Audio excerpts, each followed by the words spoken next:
I think we'll read it and then we'll let the board, we'll decide on what to do, but I think we'll just read it and let's board it. Did you happen to see the meeting minutes question? Jay didn't get a chance to. I saw it, but it was too It late. was late in the Yeah. game, but I thought, Yeah. throw it out there.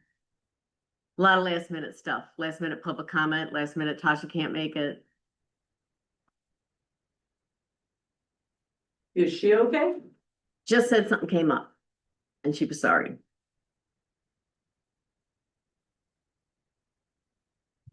I'm looking at your email now, Karen.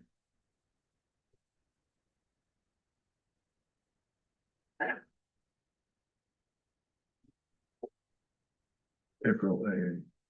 Yeah, I was just going by notes. I didn't go back to the recording, but since there's a number missing for motion 3, it seems likely that there had been a motion. Okay. This is for the April minutes? Yeah. You've got a 1, a 2, and a 4. Oh, And the one that I thought was missing would have fit in the spot to be a 3. and that was. Okay, I'll take a look at it. And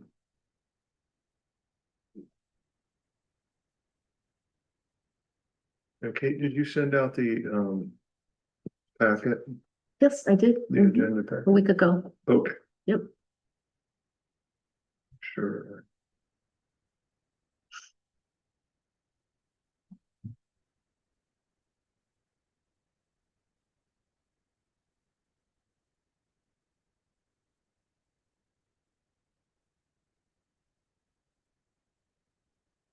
Is Hunter in the office?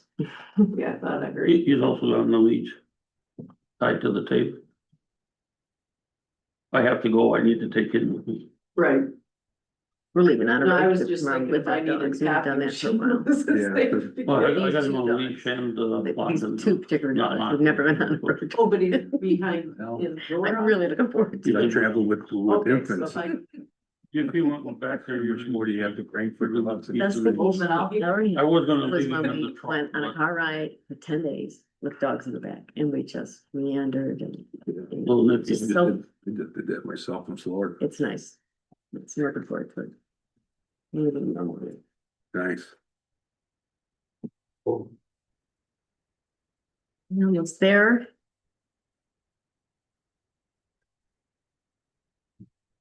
I love that we're all sitting here ready to go, which is not usual, and we have to just sit here. Carter said we're live. Okay. Well, can we start 2 minutes early? Is that inappropriate? So we'll just wait. I mean, it's not at 10 o'clock either, is it? I got a digital here. I got 5:58. Okay. What do you have? Yeah. I got it. Yeah. well, Frank, I think we've seen your boat out. Oh, yeah, I've been catching some fish and blowing around the lake. I mean, this wind is incredibly Today was crazy. crazy. Oh, yeah, for sure. I was out. I bet you're casting real far. Depends. If you say my back, it's usually in my face. Yeah, the boat's in and, You got the dock in, Nice, but we right? don't have a boat in. okay, you got the dock in, yeah. Well, it looks like this weekend's gonna be time to do it. Oh, We're looking at maybe 80s. Yeah, it's gonna really warm up. Yeah. hey, who named my public comment gruff instead of Russ? Are you trying to tell me? It came in that way. It came in that way. This is, I presume, I'm like, who's I? I would have downloaded it. But I wouldn't have changed the name unless I made a mistake. And I would have added the date. So I apologize. I don't think. So, I had my- it- When I said. Check and see if you did it or if I did it. It wasn't intentional. Well, I will laugh at myself. I hope it was you. Let's get the meeting started, okay? Call to order at 6 p.m. And a pledge of allegiance.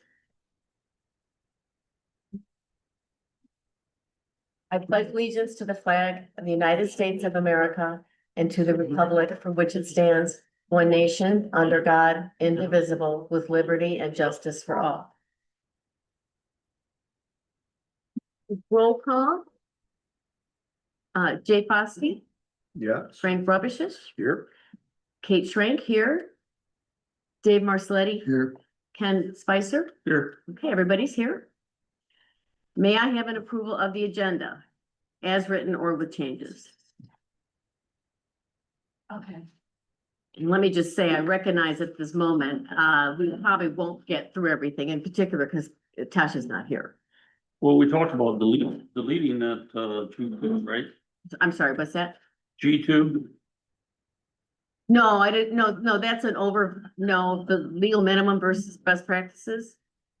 Do you not want to, we talked about getting rid of the bylaw I stuff. thought we were gonna, because that's kind of tied to the bylaws that we do both. Are we gonna do bylaws today? Do you want to get rid of bylaws for tonight?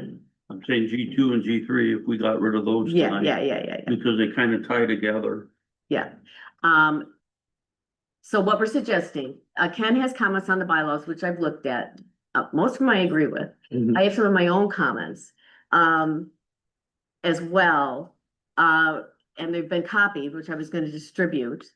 Yeah, Um, and I think we all need to see them, so at next meeting, we'll just do them next. Why didn't I meeting. do that? Why didn't I just, And yeah, then you can send them to everybody. yeah, We yeah, can okay, all right, so we're look at gonna, them instead of seeing them. we need a motion to move this over to next month, correct? I would ask I that just- G2 and G3 be moved over to next one. Okay, so I'm gonna motion that, number G2 and G3, which pertain to our zoning or our planning commission bylaws, be moved to the agenda for next month. So this is a motion to approve the minutes with G2 and To approve the G3 agenda, Yes. approve the agenda, with, less G2, G3, it's a matter of time and some personal matters. We're Yeah. gonna put this aside till next Okay. month. I'll second that. Did you get that? I'm gonna try to be clear on my motions. Did you get that clearly, what I said? Repeat back the motion so that we got it, everyone understands. Let's make sure we understand it. I'm gonna motion that we remove G2 and G3 from the agenda tonight and move it to the following month. Yeah. So, but it's a motion to approve the agenda with G2 and G3 Correct. moved to next month. Correct, yes. thank you. Yes, I'll second that. Okay.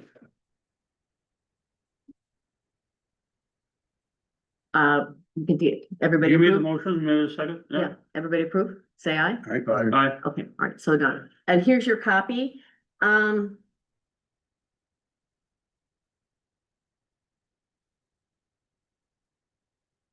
I made an effort to make my comments in blue, but when I copied it here at the township, it didn't show up. They came out in black and white. I'm trying to decide if maybe I just want to send you an electronic copy because then you'll get the benefit of the blue and the red. It's gonna make it easier for you to review, but I also have a hard copy here too. So I'm gonna give you the hard copy, but I'll go ahead and send you the e-copy. So if you wanna see the draft in different ink colors, I think you'll find that easier, okay? Yeah, makes sense. And what I did is I looked at the MTA bylaws and the MSU bylaws, which are the two primary sample bylaws that we refer to for our bylaws. Here you go, Ken. And, I didn't make specific drafting, comments. What I did is I gave you what the MTA sample bylaw says and what the MSU sample bylaw says. So that when we talk about it next week, we can decide for ourselves, Mhm. what the choices are that are appropriate for us. But I wanted you to know where my comments are coming from. Okay. Okay, Mhm. does that make sense? All right, otherwise, can we have the agenda approved? Guess we have approved it? We already approved it. Okay, all right. So the first thing, we have public comment. Karen, did you want to say your public comment out loud? Or do you, I don't really need to, but I did check and I wasn't the one who put the GRUF. my deepest apologies. STR study. I'm That's what sorry. I had named it. So part of this is toward the board, part of it is, for the planning commission. I'm just throwing out ideas for now. But the zoning amendment, when you get to that, I don't think that's on your agenda for tonight to talk about the intent of R2 or anything. So Right. this is more, just so it doesn't get missed. If I don't come to the meeting when you guys do it, I'm hoping that you kind of put a mark in that. And I made a comment about the non-conforming use part, just to throw that out for a way of looking at it. But then the board, I think, is working on like a timeline for how we're gonna handle short-term rentals anyway, so I just wanted to get comments out before it's too late to either commission. Anything else? And I did bring up meeting minutes, corrections that you guys talked about informally before the meeting started. One is no big deal at all. It was just, the official title. I think Dave, he's vice chair. That wasn't noted in the top Okay. part. Yep. And then the other one was the motion that appeared to be missing.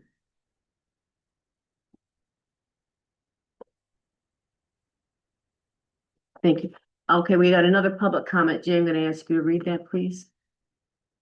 This just came in before our meeting started. It came to the planning commission and to the board. So this looks like an email that just came in and it was sent to the clerk, the PC and the PC chairperson.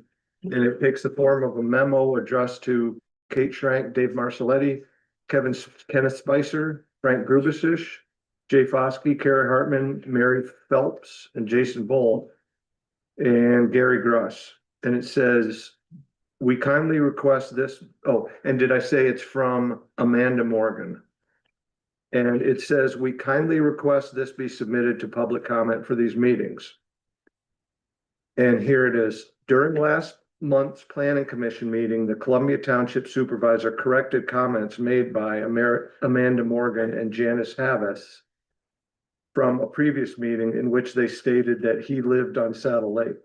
He clarified that he does not live on Saddle Lake and that his home is across the street. However, public property records show that he owns both a residential parcel and an adjacent lakefront parcel on Saddle Lake, and both parcels currently receive the 100% principal residence exemption. One parcel has acreage with a home and is 100% PRE, and the other has exemption with frontage on Saddle Lake. Oh boy, I didn't know this was this long. Should I keep reading? Mine ends. We're going. There's a second page. Oh, yeah, finish it. She Okay, wants us- parcel, the other parcel, lake lot adjacent to the parcel with the home has a 100% PRE with direct usable frontage on Saddle Lake. See attached parcel maps, and she has two maps that she included in the email. Okay, and then it says, under Michigan law, the PRE applies to the property that serves as a person's true, fixed, and permanent home where they reside. The existence of the exemption on these parcels raises reasonable questions regarding the statement made during public comment. This is important because transparency and accuracy matter in public discussions, particularly when township officials are commenting on matters that directly impact residents and lake property owners. We believe the public deserves clear and consistent information regarding residency and potential interests connected to Saddle Lake. We respectfully ask that the township clarify the record regarding the supervisor's residency status and use of the PRE on these properties. Thank you. From Amanda Morgan, Janice Havas, and concerned citizens of Columbia Township. Okay, Well, I want to clarify that. okay, I have 5 parcels that I combined into one tax ID. The big difference between tax ID and a personal title to a piece of property. The title to my property with my house has 8 acres. There's 40 acres there. The 8 acres does not touch the lake, nor do 3 of the other properties. The only part that touches the lake is the swamps. But they're all combined together, just like you can combine properties anywhere in the township, but that doesn't mean your title goes with it. So I do not have, for my personal property, 8 acres with my house and barns that touch the lake. And if she's a realtor, she should know that, right? As long as we're on this, now I have a question related to that. You talk about tax ID, is that what you mean by parcel number? Parcel number, tax Okay. ID. Do you have more than one parcel number with a PRE on? I think that's what they're getting at. and I do not you have can, more than one parcel number with PRE. I think that's improper. Well, there's a lot of people on Saddle Lake that combine their property with their main home and get, If PRE. it's combined, then it would have the same parcel number. I do have the same parcel number. Okay, for all don't five get, parcels. don't confuse lots with parcel number. I'm said deed, Okay. did you hear that? Deed, my deed Okay. is for 8 acres. That's where my house is, Okay, doesn't touch water, all it's a right. deed. It's Deed's a worth lot different checking- than the It's parcel worth number. checking within the tax records because the PRE is linked with parcel number. I'm not positive that your tax ID number and parcel number are exactly According the to same. PRE law, if you have a parcel that touches another parcel just by corners, you can combine those properties into one tax ID, so you don't get so many tax bills. And so you can go from corner to corner to corner to corner, and you can have 15. Okay, it's Parcel. possible they looked those up and found that you had two separate parcel numbers with PREs. And it's something that our assessor should look at. Well, I would know when I pay school taxes, 18 mils on my other properties. Part of their point is that it shouldn't be just you saying it. They're asking for the board or officials to check it out. So it sounds like they have reason enough to at least check it out. And then they can come Well, they maybe to should the have checked board it out meeting. before they write a letter. They and could have say- called the assessor and asked if I, Point of order, may I suggest that we, did you say what you needed to say? Did you say what, do you feel like you said that you well, needed to I say? disagree with her. Oh, Well, I was all- gonna, all you I was need gonna to say, I suggest we disagree. just she doesn't know what she's talking about. move this over. The board also got the same letter and let the board sort through this. Would seem to be appropriate to me. Are you guys okay with that? Yeah. I don't think we need to motion or anything. They got the same comment. Okay? Okay, so, moving on to new business. We have Vesper coming back to the township with a new site location. Did we ever approve the meeting minutes? Yeah, we did. No.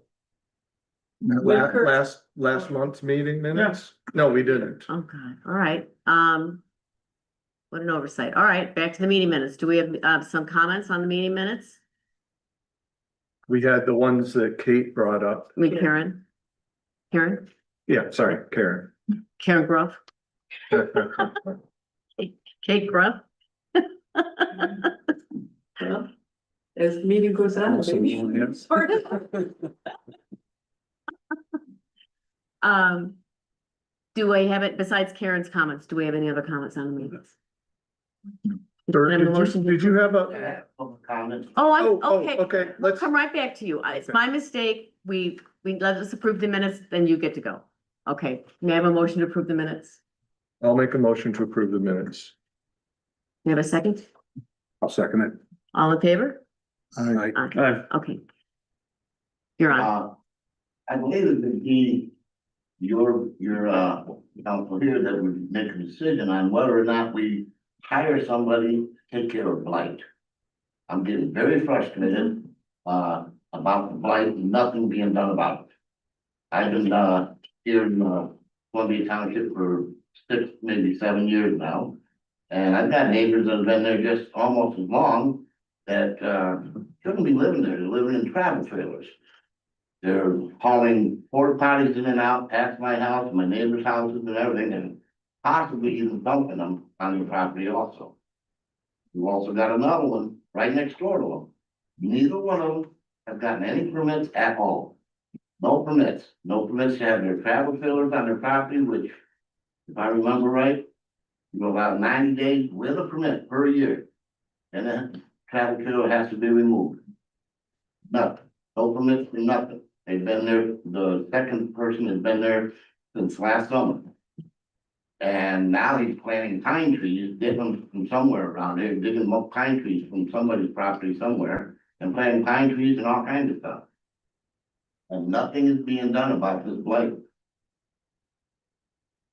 Can you state your- It'd be frustrating because go to Bangor.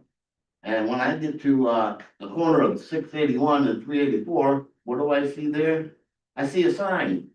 It says, entering Columbia Township zone, ordinances enforced. I don't see that as being true. That looks like fraud to me, like a lie. Somebody is advertising something that is not being taken care of. And something has to be done about the blight. It's getting out of hand. Sir, I'm sorry, can you state your name and your address? Daniel Williams, I live on Sycamore Street. Okay, say again, Daniel Williams, Sycamore Street. thank you.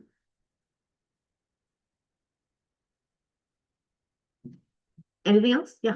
Is the blight within the jurisdiction of the planning commission? It's zoning, Really? it's more police power than it is, zoning. There's sort of a crossover, I would say. The RV Yeah, the park RVs zoning, and Campers, Yeah. that's zoning. Zoning, that's zoning. yeah. Building without a permit, that's zoning. But we don't enforce. We haven't been enforcing. Do we want to talk about this right now? Oh, no. Yeah. I understand your comment 100%. Many of us feel the same way. Like Karen's saying that we need a procedure for short-term rentals, we need a procedure for blight. Because people have been coming to these meetings for years, talking about blight, and the board just sits up there and shakes their head. Something needs to be done about it. Yeah, We do have a list of offending properties that we're tracking on a spreadsheet. And we would suggest that you forward the information about these and we'll make I've sure. been put in complaints for the last 6 years, Okay, and nothing has been done. Nothing. Yeah, we know where they're at. okay, you know where they're Yeah, at. we know where they're at. We should at least, We don't know where they're all at. We don't know. where Yeah, they're all Maybe at. half. we should at least check to make sure that the ones he's talking about are on the list. They are on the list, Frank? I think so, yeah. Yeah. I got 30 that aren't on the list. I have 30 that are not. They're not. Yes, I've been, all I do is keep the list and you're absolutely right. There are things on that list that go back to last summer. And I recently asked the committee to give me comments to remove them and nothing came up. So I'm frustrated too. We're all a little frustrated. And we'll probably have to come up with a solution, but we did start a process back in August, right? Yeah, And the reason we started that process was to see if we could get a process to work. I don't think it is. That's my view. Well, I was yeah. hiring somebody to take care of the problem. This is a health issue, this is a safety It issue. is, it's all those things. Yeah, some of it could be, yeah. Oh, it's definitely a health And issue. I'm highly concerned because my wife is on oxygen. Mhm. And when there's porta potties being hauled by our house, I don't care if they say, oh, they don't leak out. Yes, they do. You can't tell me they don't leak out. I've seen them fall out back in the park and everything too. I've got pictures where it's hauled 7 at a time back there. Well, maybe the board should put blight on their agenda for next week. And have I don't know that the board's ever really had a full conversation on what your choices are there. But maybe it's time because we've been submitting the blight reports regularly for months now. And I think everybody's a little frustrated and it's a big problem. Yeah, cause one of my neighbors who's ill right now, her and I also, I think it was a year ago, she sat down and went in, just copied down all the ordinances. And we wrote up complaints on 3 or 4 of these places and submitted them and nothing was ever done. Understood. Thank you for your comment. Appreciate it. Anybody else on public comment? Okay. So we're gonna move on to new business and the fact that Vesper has come back to us with a proposed new site location, which I've included in, this is all I have. Ken, do you wanna take a lead on this? Because all I have is the site map. Do you wanna talk about this? I don't know if we can even, it's not easy to read, it's upside down. My digital view of it, it's hard to actually read it. But we can describe where the new site location is, right? Yeah, I believe back in May of 2025, we did an overlay recommendation for an overlay which would have been on 215 and 24th. And it was on the east side of the railroad tracks, and Vesper is now proposing a new location, which is on the west side of the railroad tracks. It's farther away from the population of the village. And it's got some other issues that may be of concern, which is the railroad track disrailment, but the odds of that might be slim.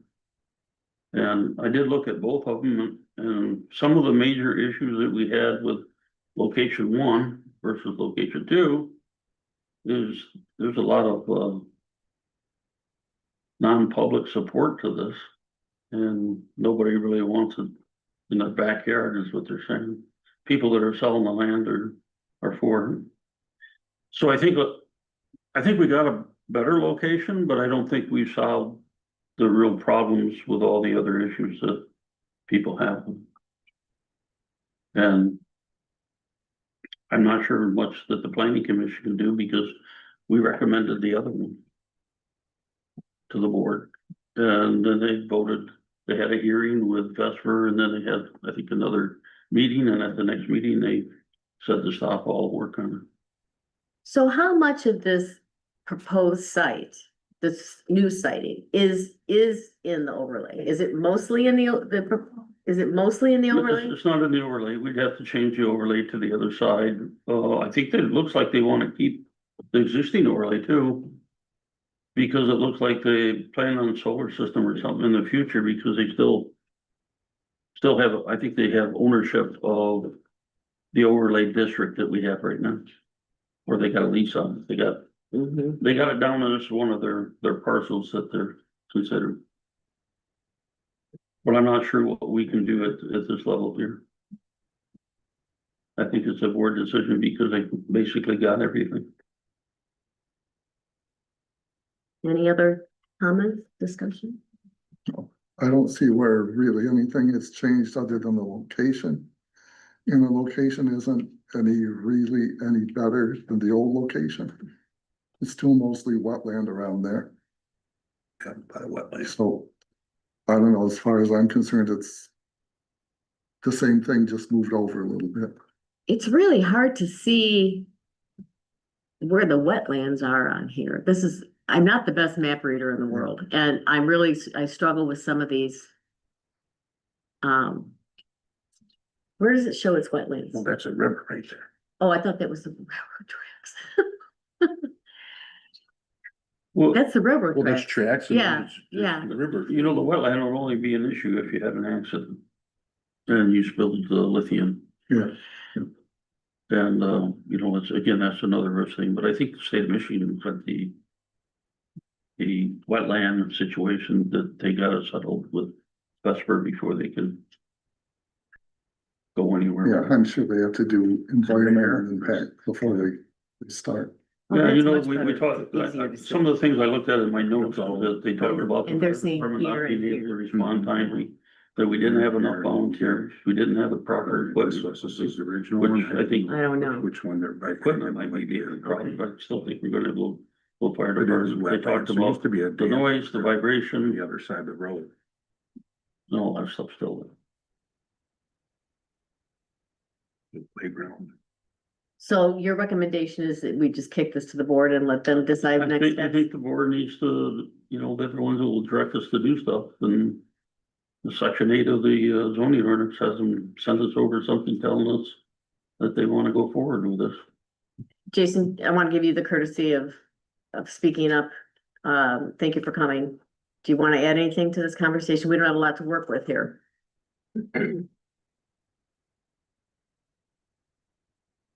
How would you like me to help? I guess, Is there anything that you can think of that we can do here? well. At the last board meeting. We were given advice from legal counsel that. If we wanted to reconsider a workable ordinance, it would have to originate at the PC again. So this is the first opportunity, I think, for the PC to. Take up the issue. I think you could certainly kick it back to the board, and then if the board wants to direct the PC to take it up, they can do that too. Mm-hmm. That's fine. I mean. I don't think, think the board voted to send it back to the PC, did they? They did. That's what I got out of it too. well, the board didn't do any vote No. on Bess. We just brought it up and I said, this is what Vesper came to me and said, here's the new site. And then I think it might have been me, probably was me, it might have been somebody else, asked Laura, hey, since we had the workable on the table and we stopped work on that and decided let Vesper take site one to the state, could we pick back up the workable now that we're thinking about site two? Laura felt that maybe enough time had elapsed that it would need to go back and originate with the PC making a recommendation, just like we did the first time around. So I think that's likely true, I guess. Whether or not you guys want to decide to take it up or not on your own, or let the board decide if they want to have you take it, I guess is up to you. Okay, Does that make sense? Yeah. Yeah. So correct me, we created a workable ordinance, right? mhm. And Vesper looked at it and rejected it? No, No, that's we didn't reject. not it. accurate. No, Oh, okay. we were in, I'll call it the negotiation phase of the workable. We had a red line version that had come back from Vesper. We had legal review it. We had a committee review it. I can't remember who was part of that, but we were basically getting close to saying we're in agreement on this ordinance. And we were negotiating issues like setbacks and decibels and the various things. And because we had some variations when they came back and said, hey, we understand why you're saying this, we can't do that, but we could recommend this. And we did ask legal counsel at the time, are any of these recommended changes or red lines to the draft significant enough that we would have to start over? And at the time, Laura said, no, this is fine. We could continue approving this workable as it sits. I'll just say for the benefit of anybody that doesn't understand, since you gave me the floor, what I believe this presents us as an opportunity to again pick up the workable, which if you remember, based on where all the legal things sit right now, the workable at least gives a township the opportunity to state these are the ordinances you have to follow if you bring one of these into our township. Because this new site is, it's radically different than site one in terms of, I'll just give you one example, so you kind of understand what we have the opportunity to do. The closest residence to the new site would be 2,000 feet. The closest residence to site one was, I believe, 300. So since we would be able to write into our ordinance what we wanted setbacks to be, we could say we would like a Best facility in Columbia Township to have a 1,500 foot setback. Because we know that the closest house is 2,000 feet. And if Vesper agreed to that, any future battery storage that come into Columbia Township would have to comply with a 1,500 foot setback, which would probably eliminate any other property in our township. I'm guessing. I haven't looked at all the other possible locations for a Best facility, but if we write our own ordinance, not only Vesper, but any potential future renewables that come in would have to comply with that same ordinance. So we couldn't do that there.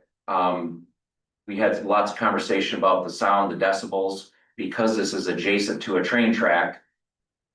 The sound issue kind of goes away Yeah. because the storage would never be louder than a train. There's a difference The big between a difference, train big going difference. by once a day Big difference. and a continuous. I understand, but you're 2,000 feet from the closest residence as well, Dave. I So, understand that.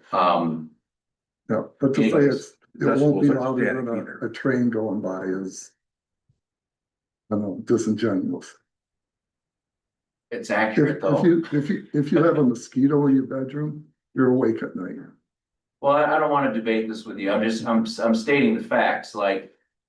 That would be a game changer from a sound standpoint, if this was.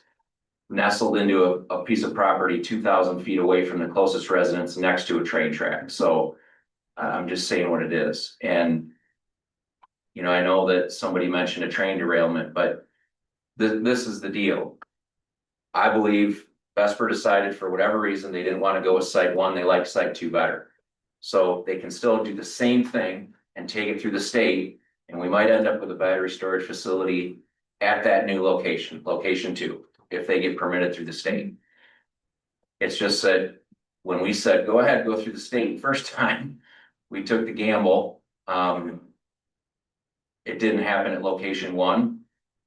But somebody's gonna try to put a battery storage in our township. I think we see that by now.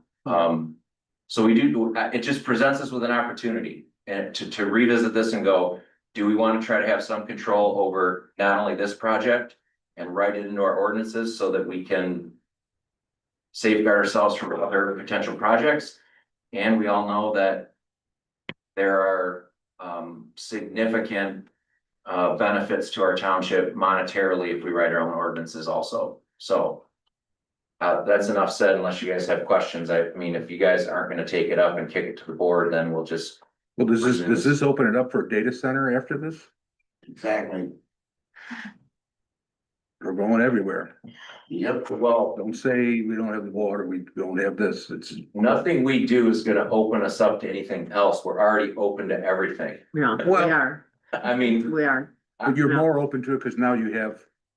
A better, you have more power. but we're not letting anybody in. They can already come in now. Like, that's what I think people don't understand. They think if we don't write our own ordinance, then we get to keep them out or we get to control it. That's not true. We have zero control right where any of these things go. I don't know about that. I've seen where some places have turned them down and they've had to leave. Who turned them down and who Who to turned? counties and stuff. I've seen it. Well, there's Decatur's, a couple going in here, they're having a hard time, but, yeah.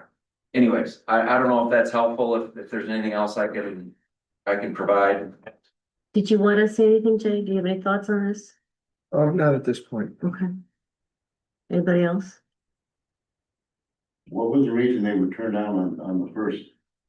Plat also, They weren't turned I down. mean, by the states. They were not turned down by the state.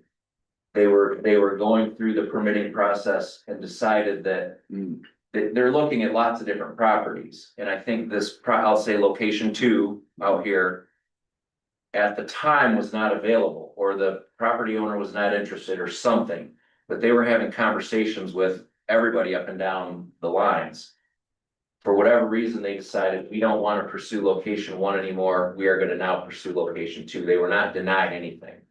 So that's at least my understanding. That's the way I sounded at first, that's the way I took it. Sure.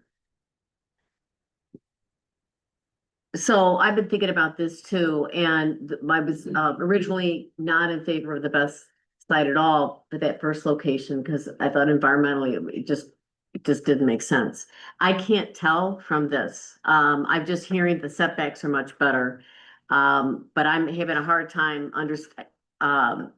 but it appears it may be better siting. I can't tell for sure if there's wetlands, but it does appear that at least from setbacks and noise, it's a better thing. The other primary objection that I've had, I tried to talk with some of you guys about it, just because of my background, is how do you manage this facility? And I've done some research on that too. And I'm kind of coming along and looking at it a little differently than I might have before.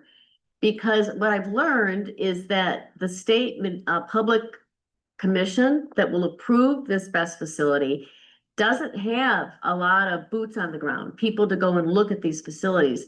And so the advantage of a township working with a best facility is, in fact, you do end up having to hire someone. You definitely do, that would oversee the facility, but at least this someone would be keeping track if the best facility is coming here anyway. By our taking control of it, by our having a zoning enforcement officer that can check up on the best facility to make sure they're doing their continuous operation continuous monitoring and operation and that type of stuff, we might be in a much better position than we would be if we just let the state monitor it. I just come from a world where I'm used to having very active regulators show up and inspect manufacturing plants. That's the world I come from. But apparently in this case, at most we would get like a year inspection, an annual inspection from the state. And if we were to have a facility like this in our township, I personally would want to know it was very closely watched. Not so much in the early years when it's all brand new, but definitely as the facility ages, because that's when the risk increases. And we can do that. I mean, what we can decide to do is accept that this is happening, and we'll do it in a way that helps us, and we'll just have someone on staff that would look it over. And to me, this fits into enforcement. Everywhere I look, There you go. And everywhere I look, it's enforcement. this is Yeah. out of the norm. You gotta hire somebody, Yeah, but they pay for it. you're gonna have to pay for it. Yeah, yeah. And the primary qualification that they need is fire and emergency services. So someone like a retired state fire marshal would be a perfect type of, On one hand, Yeah. that's just one part, but the other part's the industry itself, the batteries and everything else. Yeah. You don't know what you're looking at. You know, how you know what's up at the box, how you know stuff's deteriorating, and all this other stuff. I mean, it's a big deal. well, I'm not gonna, but I can't stop a utility coming into the area, and I'm not gonna question my local utility on what materials they're, I'm gonna trust that the experts know what they do. But if that utility is coming in and they're giving me a chance to manage it and prosper with it, and the setting, and they've made a step to make the location much more, Didn't move too far. much so- better with setbacks and so Yeah, on. yeah. I'm not closed. I'm not close to it. Yeah. I'm not. Yeah, I will say, if they were gonna put it somewhere, I think this is probably the best location that we could get. Yeah. Being tucked away, it's not something people are gonna see driving by, Mhm, they're kind of on the dead end, back by the railroad track. mhm. It presents less of an eyesore. Yeah, and being 2,000 feet away from the closest residence, I don't think we would get a better location. Any other comments? I guess I'm just gonna restate that the township board on September of 2025 said that we was not gonna go forward with this. And they really ought to make a motion at the next meeting to open it back up. I really think procedural wise, we are doing something that at this point has been denied. Okay, any other comments? I don't think we need to do anything here. I think we had a little discussion on it. We're not gonna motion anything. We're just gonna let the board take this up at this point. Give us direction. We're not making any decisions here, yeah. I guess we're looking for decisions. Mhm. Let us know if you want us to take a look at this and start over, I don't think you're gonna have to start over. or pick They back up. basically got everything but And the other, I think, stuff in it all. the other thing too is I did send you all an email today about the appellate court decision, which our township is a part of. Our township, 70 other townships, I think in 7 counties, represented by Foster Swift, sued the state over PA 233, and the appellate court decision agreed with the plaintiffs on a couple of procedural matters, like notice, proper notice and so on. Mhm. But by and large, the state can do this, and we can't forget that. That we're dealing with, you know, from a planning commission standpoint, like if we have a CREO in place where this could go and that's where they wanna, you know, we can't stop it. We can't stop something like this. So, I thought they were, you know, I thought they were gone for good. I really did. Doesn't Columbia Township have input into the process when they go to the state? It's not just Vesper going to the state. They do. Right, Columbia Township has input. They do, yes. Right, They have a seat at the table. so really, it's not a done deal because you don't know how they're going to rule on the Columbia Township input. Nope. Well, they were pushing us too, with what you read, was a different thing about 30 days and Mhm. the meeting, and they were trying to push us. It kind of pretty rough at the end of that, And the meeting. court dealt with that Mhm. 30-day thing, that clock doesn't start until there's an actual meeting between the township and the developer. So, I'm not aware there being a clock ticking here, Jason. A real, in fact, clock, are you? Clock regarding, Well, like, there's this requirement of the board making a decision within 30 days of, It's a meeting with a supervisor within 30 days of their filing. Was that really? Then they gotta present us, it with- actually came up that's in when the they case. present us with the plan. Cause they kept on pushing. And they did that pushing, last kept on time. coming back And the at. court said, yeah, We're not. the court said the 30 days doesn't start, that there's actually a meeting. They can't call you and say, we started 30 days. There actually has to be a meeting. I'll just restate what Vesper asked me at the outset of the conversation. They said, hey, we have a new site. We would like to pursue it. Should we just go directly to the state, or is there a chance that your township would like to enter into discussions about a workable ordinance again? They were basically saying, do you want to reconsider doing this, or do you want us just to go to the state? Okay. And I said, I'll take it to the board. Probably So, where it belongs. Is there a timeline for them though, before they need to? End of June is what I heard.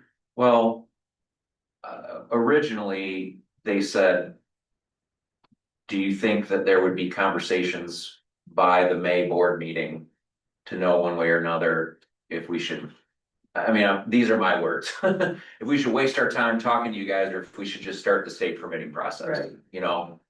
And I said, I don't know, but given what Laura said at the last meeting, that she thinks we might have to run it back through the PC, do another public hearing, take it to the county commission, county planning commission, that thing, I mean, then you're looking at a 90-day window of time for us, if we decided to do it again, run it back through the process. Yeah, that's because of the new location, then. What's that? That would be because of the new location Yeah. and the rewrite of the ordinance.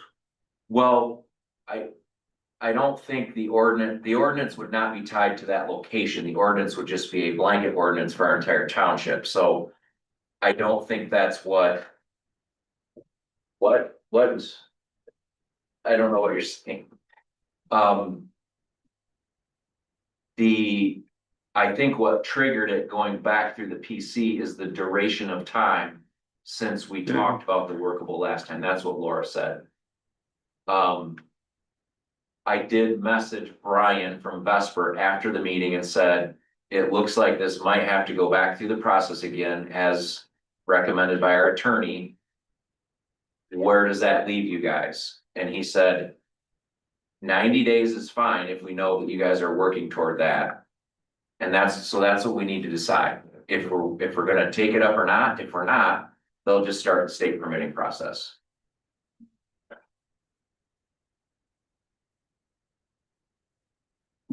Okay, It's already on the agenda for next perfect, week. So perfect.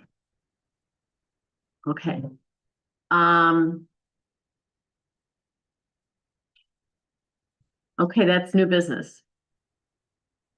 Old business. Early input survey for the park. Did you guys get a chance to take a look at the 6 questions or so that how do we get to this? We had, as I mentioned to you last month, Market One took a look at our draft 5-year park plan. And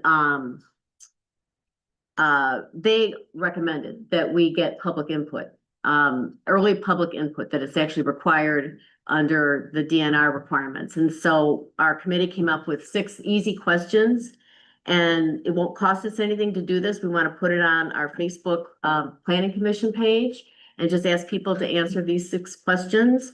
This will give us an idea of whether we're on the right track with our plan. Depending on what the community says, we'll revise our plan one more time, then you'll see it for approval. or recommendation for approval, and then, hopefully it goes to the board, and then public comment. So it's a process, and I've done my best to try to keep you up to date. But this early input survey is important, and it doesn't cost us anything. And it gives us, you know, an early indicator of people's interest in this park. Do you have any comments or questions about the survey? Have you got any feedback yet? Oh, we haven't posted it. I'm looking for your permission. I want to put it on the website, the township website, and then we can use social media to direct people to the website where the survey would be. And So- we'll and then we'll send out emails, perhaps in a couple of cases, to nearby townships, just to see if anybody wants to answer. But this is just sort of a fast and easy, So early. you really don't need our permission. I do. I think it's the courteous thing to do, to put it on the website. I don't want to just hear what Kate says. I'm asking your But part. it's not really a function of the planning commission, Yes, it is. The parks, parks come under us. Yes, they do. does it? Yeah, it does. So all I'm asking for is, are you guys comfortable with my asking Kara to put this on the website? It would be in a couple of weeks, and we'd let it run for a couple of weeks before we start public comment. Yeah, that's all. Yeah, I don't mind. I just don't think you need to ask us. Maybe you need to ask the trustees. But, Well, I am asking you. okay, well, that's fine. Okay, any other No, comments? perfect, that's, you need to do that, yeah. Thank I you. mean, Okay. yeah. Yeah, Ken, any comment? You know, I think I've asked a couple times, do you have a committee working on this?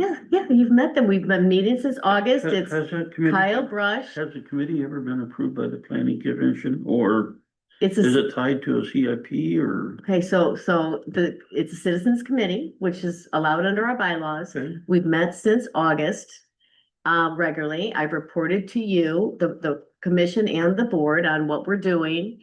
And, my recommendation would be, if we are gonna actually approve the plan, if we actually approve a 5-year park plan, at that point, that would be a great time for the board to decide to make a standing committee, a Parks and Recreation Committee, because ultimately, under this plan, the board, you know, if we got grant money and stuff, the board directs that, the actual construction of the park. So the board would ultimately oversee, I think, a Parks and Recreation Committee that was a standing committee. Is that what it's called? No, it's a citizens committee right now. What is the name? It's of a the committee? citizens committee. Under our bylaws, we can form a citizens committee, which has been formed since August.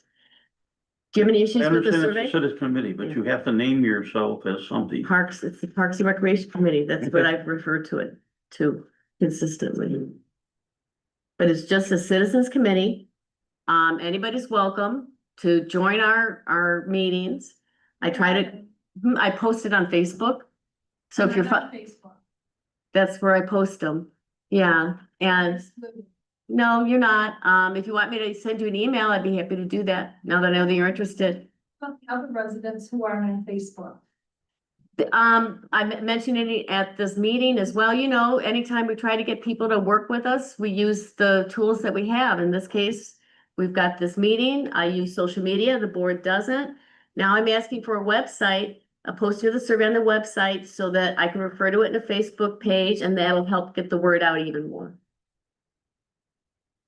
I don't know if I need a motion for this, but I don't want to just put it on the website without you guys knowing what's going on. That's, Oh, I tried to keep you involved all the way along. Any other thoughts or comments? How many members do you have to the committee? Three, and members. me is 4.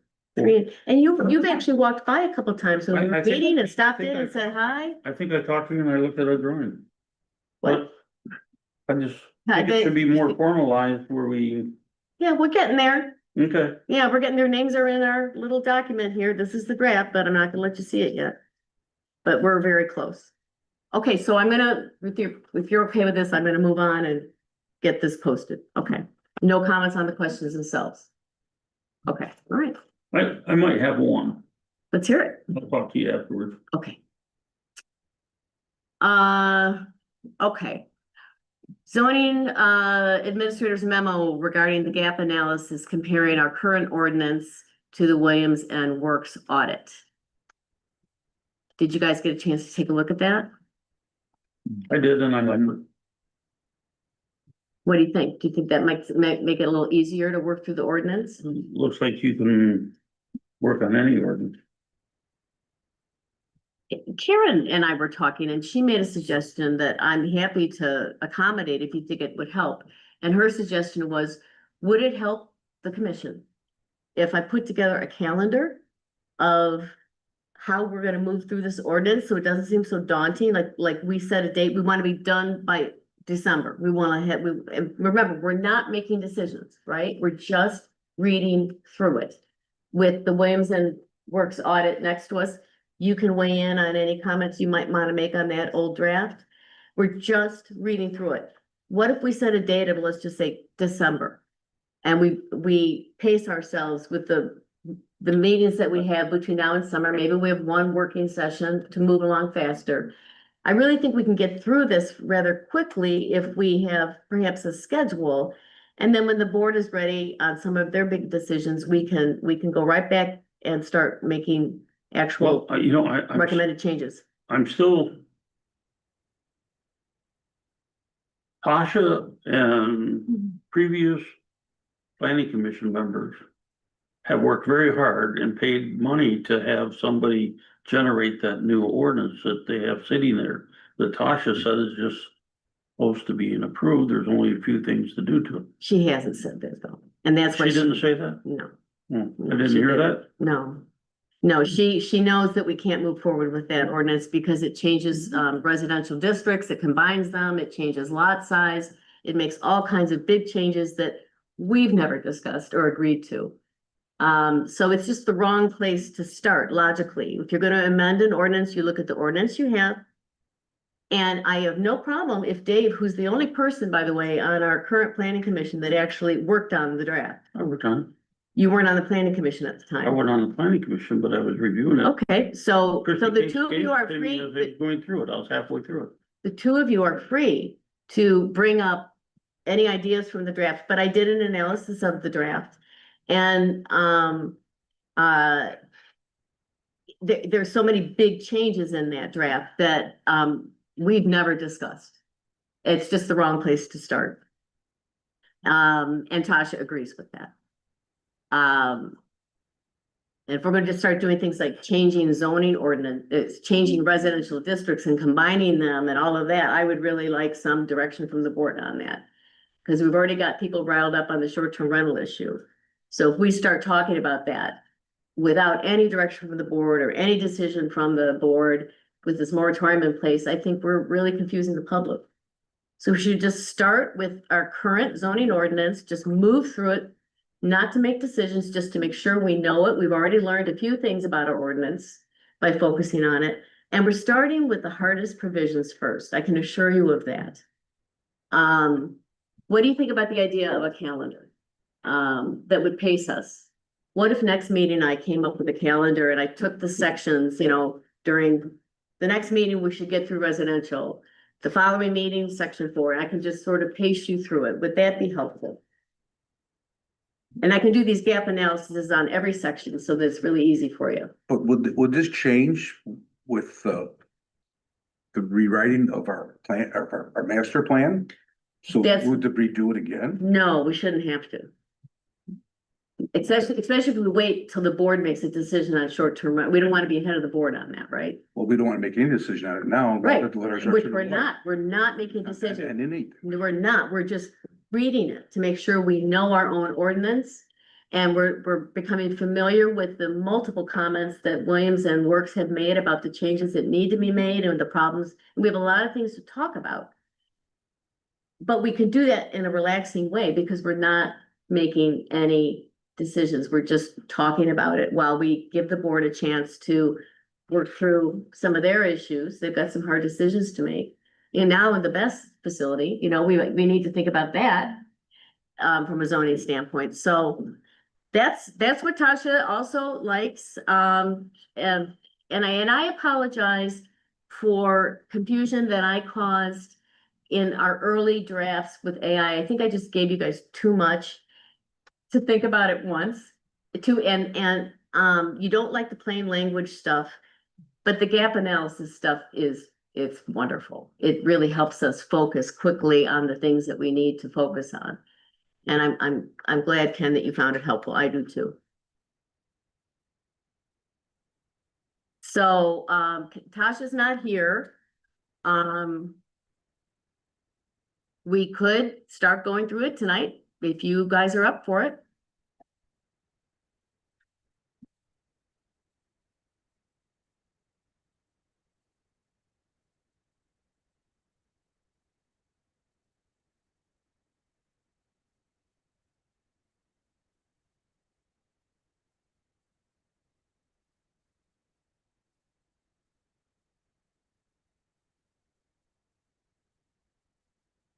So the bylaws we put off to next month, We right? did, yeah, that Ken asked for that too.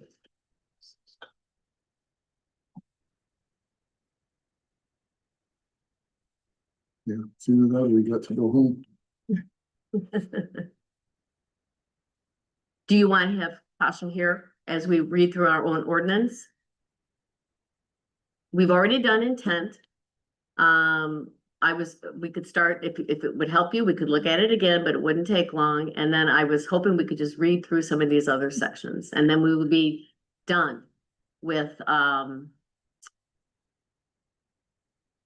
having read through the residential provisions. So have we officially given up on what I call the Leslie Elrod zoning ordinance? The what? So we had Leslie Elrod write up the zoning ordinance. Yeah. And and I went to my stuff, I have at least 6 draft ordinances. I believe you I mean, do. but like, this is, I think, the most recent one. Yeah. So we're gonna give up on all of those and just go back to our old ordinance. You know, Dave, I went through all of the agendas and minutes going back to January 2021 to try to understand where there might be some legislative history on that draft ordinance. It just doesn't exist. Okay, The minutes are frankly scarce. There's just not, it's just, it's like asking us to, revise the Constitution by going back to some draft that the founders didn't sign and let's start with that. It doesn't even make sense. Like my brain gets a little crazy thinking about it because it's not the right place to start. so my first choice is to go to the zoning ordinance that we have now, Mhm. that's functional, Yeah. and just tweak it a little bit. So we don't even have to make that decision. All I'm asking you to do, so we can make that a good decision, an informed decision, is to read through the ordinance. I understand your frustration. You've been out here for 8 years. I looked, the planning commission has changed multiple times since 2021. I can see that too. And that's part of the problem. The planning commission, we've been here for 1 year together. And we're just now starting to get some stuff done. And if you're changing your people out on your planning commission every 6 months, you're always starting over. So there are multiple people, 5 or 6, that have served on the planning commission since 2021 that no longer serve. Mhm. So here we are for now. And I understand. I would be frustrated too, but you gotta get the same group of people to sit still for a period of time and get serious about focusing on our ordinance in order to fix it. You can't have people coming and going and And hopefully we're all here 6 months from now. hopefully we are, but you don't know. Yeah. Life changes. Yeah. We all have choices. We all have choices. But this is what we do. And we decided it back at our second meeting together. We've been together for a year. This is our anniversary. Really? It is, But- yeah. But do we have priorities on what needs to be done first? Yeah, we do. That's what the gap analysis helps us really focus in on. That's what's so lovely about it. Yes, it does. So we should be doing our work right now with the priorities, not just going through. That's right. So now we have a gap analysis and we literally bring out the current language and we look at the gap analysis and we look at what we have. I mean, I've been looking at this for a while now, the residential provisions, and there's just a lot of tweaking that needs to happen. And there's nothing like reading it yourself to understand. But does Tasha know this? She sure does. She sure does. She agrees with this. Yes, and she gave us a memo. Okay, Yeah, with the gap analysis saying that she looked at it, she liked it, she found it very helpful. Have you seen it? I did, yes. So like you get down and look at that. I mean, you've really, yeah, it's pretty cool. So. All right, so what are we gonna do tonight?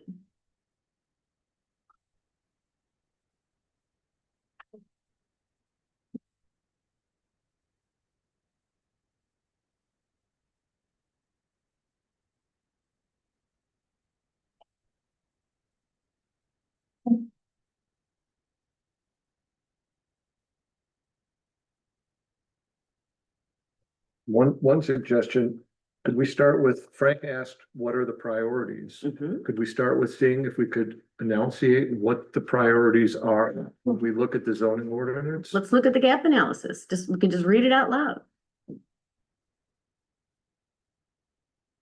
Do you want to just do that? It's kind of, we can't read the whole analysis out loud, but some of it we can. We just look at the main things.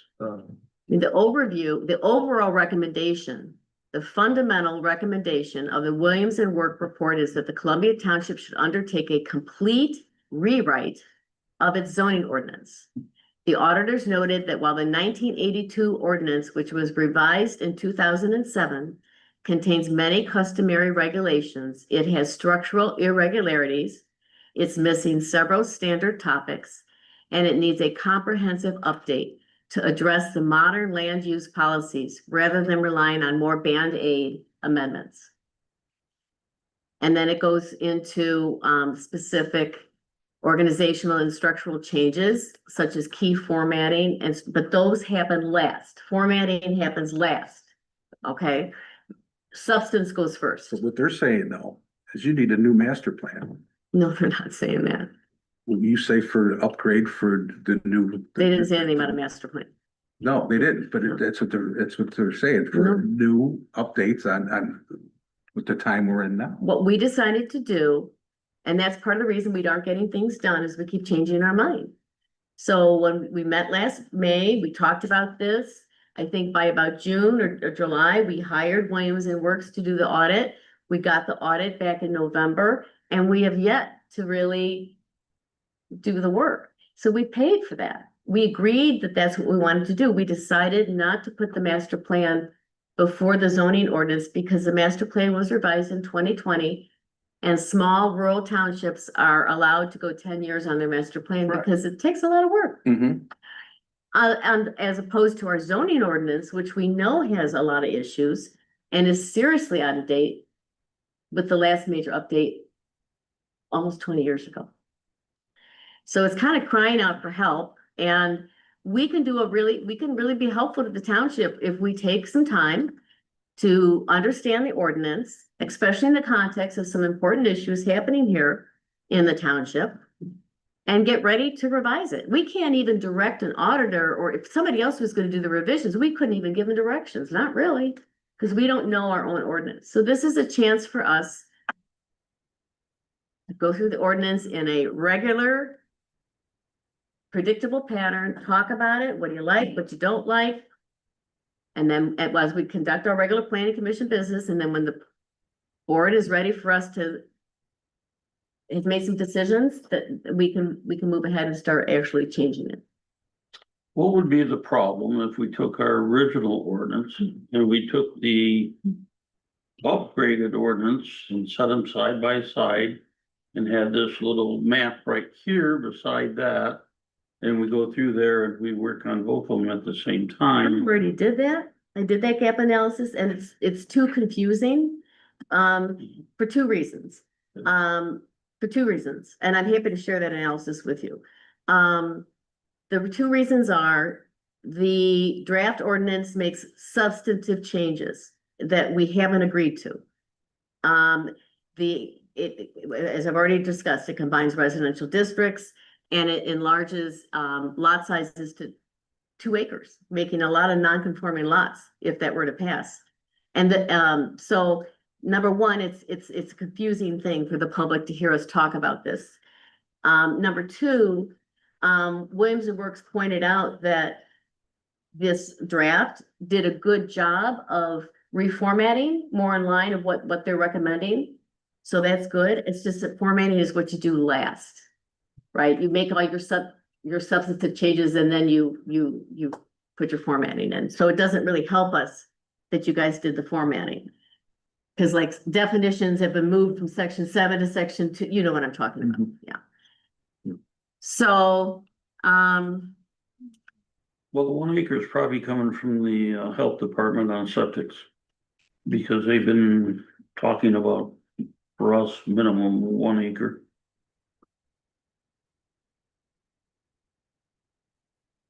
I'm a little puzzled by the reluctance, I gotta say. I know it's hard work and I know being on the planning commission is maybe one of the most unpopular things to do.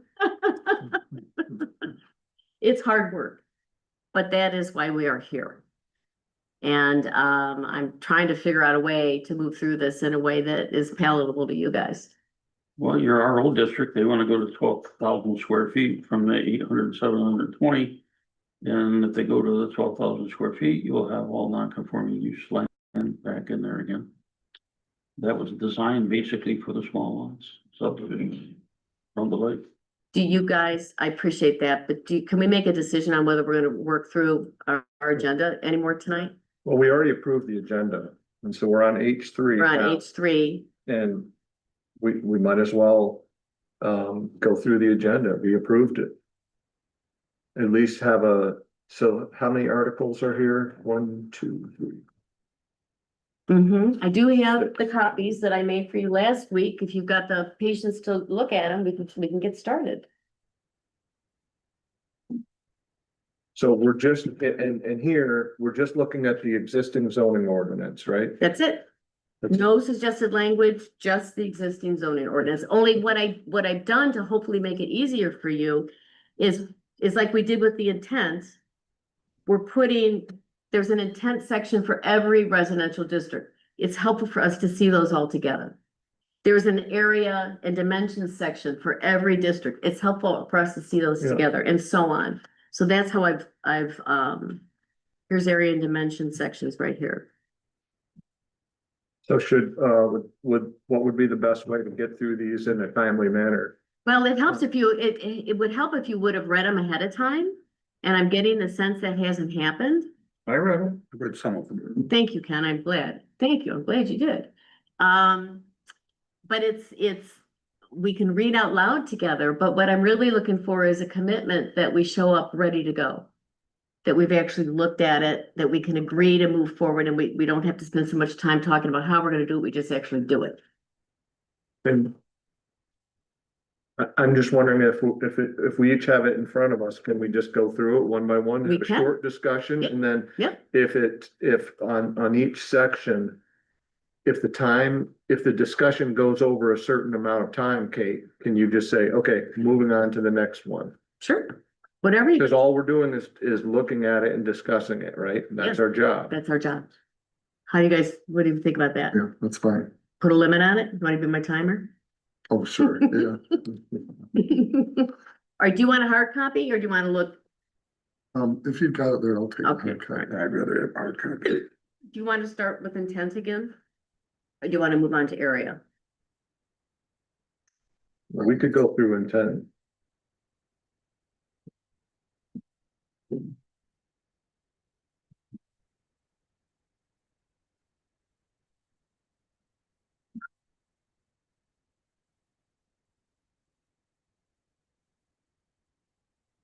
Would it be okay if I print the intent section for myself? I have one, I think probably, I don't know if I have enough for everybody.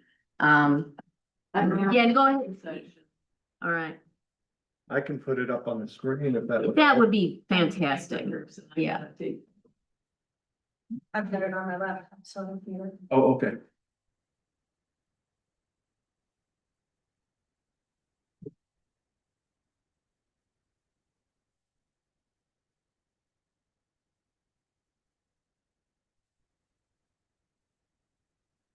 Okay, I can run up if you have it. you know what, I don't have copies of all the intent, I have everything else, but I can make copies real fast.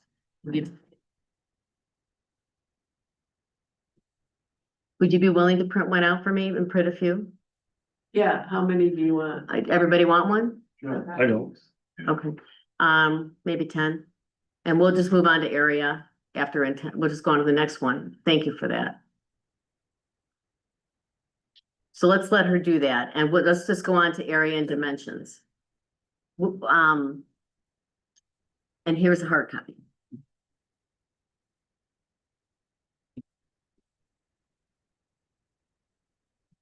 Thank you. And this for Ken. Do you guys want any copies? I got extras if you want them. Does anybody want? Oh, yeah, Yeah, I have extras on this, yeah.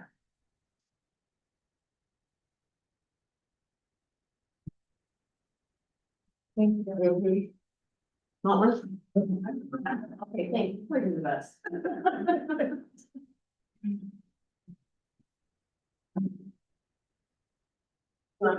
Sure. Thank you.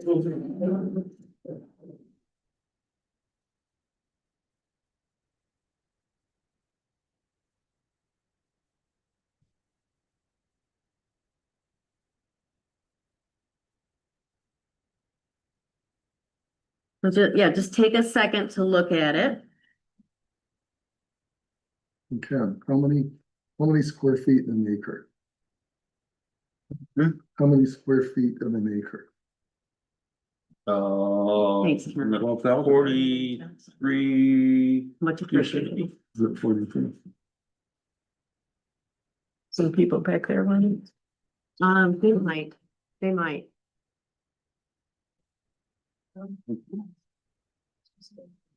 Thank you.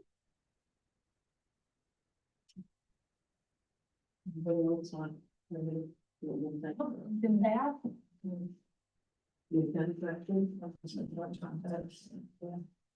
Okay, is that different from this? So, I did a gap analysis on this and I can just point out a couple of things. 43, 560, okay. So What here's is it, what, Dave? here- Sorry. What is it, Dave? 43, 560 43, 5. square feet in an acre. 43,560. I had a 2 where the 5 was. So here's what is consistent about the districts. The maximum ceiling height for all 4 districts is 35 feet. The standard lot dimensions for R1, R2, and RO are all 12,000 square feet with a minimum frontage of 100 feet. And the lot coverage ratio is 35% on all the lots. It appears in R1 as floor area, however, but it appears in R2 as total structures on lots. And so that's a potential issue because you're measuring that 35% differently. So that's an issue. And I'm not a tax person, Dixie, but this might play into it. I don't know, just floor space versus interior floor space of a dwelling versus exterior, which would include decks and porches. Our ordinances go back and forth between the two, and it's confusing. Is there any issue from a tax standpoint that we need to be thinking about? I think the assessor looks at, the value of properties and that. I mean, I think she does take square footage into consideration. But would it be inside or outside total? So would that include, from your understanding, porches and decks, that kind of thing? That's your, assessed differently than the floor space. Floor Decks are space is outside. based on square footage on the first ground floor, and then there's a factor for second floor. The real issue for us is that there's inconsistency within our area and dimension regulations on how that 35% is measured. It's measured differently for different districts, and I'm gonna guess we don't intend that. And we probably, when we revise it, if we stick with that 35%, probably want to decide which measurement we want and make it consistent in all districts. Does that make sense? Am I missing something? Absolutely. The difference being is like, let's say, for example, on a smaller lot, you have to have more road frontage, so maybe they measure it just differently for that purpose. Like your house setback, so it's now right on the street. maybe. R2 is total structures on lots, less than an acre. Yeah, District A, total structures on lots, less than an acre. R1 is floor area. So again, we don't have to decide it tonight. But it's more to like, oh, okay, and do we need a follow-up? Do we need to talk to our assessor, do you think? And get some guidance on this You issue? need a definition of floor area. And if you're adding decks, cause if you've got a tiny lake lot and you put a big old deck on it. Yeah. That's not gonna work. Whereas if you're out in the country with acreage, you can put all the decks you want. So that makes sense, right? I think we all get that. It's just, do we use more than one definition because of that or not? I don't know. I just. Yeah, I would. What is a deck? And you've gotta consider the location as well and the septic also. And be certain amount of people that can be bought quite away from each other. And there's provisions that deal with that. Mhm. Oh God, what did he get?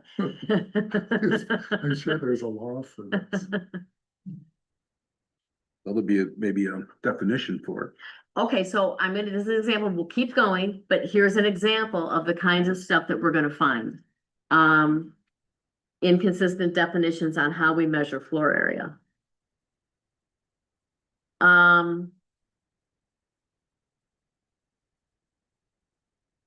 What are you specifically referencing? Section 3.01B1? I'm looking at an overall analysis of I'm looking at a gap analysis that I have. That's talking about consistencies across districts, and it's saying, when it comes to the lot coverage, the 35% limit on development is a recurring standard, but it's floor area in R1 and it's total structures in R2. And in District A, it's total structures. And so the question is, do we need to have a consistent definition there or not? And I guess what I'm hearing is we might at least want to have a conversation with our assessor about this. This in your zoning ordinance was floor gross areas, which is some of the gross horizontal area of the floors. So it'd be the ground area, but it'd be the map of how it's floored out. So if it wasn't square, it would wrap around. Decks are on their own. Decks are on their own. And But there's still structures, so there's still, Still structured and you still have to have the setbacks and everything. if there's setbacks, yeah. we But, have but those. it doesn't go in your 35%. Does it go to 35%? How do we measure the Doesn't. 35%? Does it just the outside of the house without the deck? Decks usually go on later, a lot of times. Yeah, you just go out to the siding and measure around it and And that's there's your 30, you go 35%. floor area and. So yeah, so R1 says total floor area of all buildings on a parcel shall not exceed 35% of total area. Our resort says on lots of under 1 acre, all structures in total shall not exceed 35% of the total lot area. Under old plats. That one's a little more confusing. 35, where is it? Hang on a second.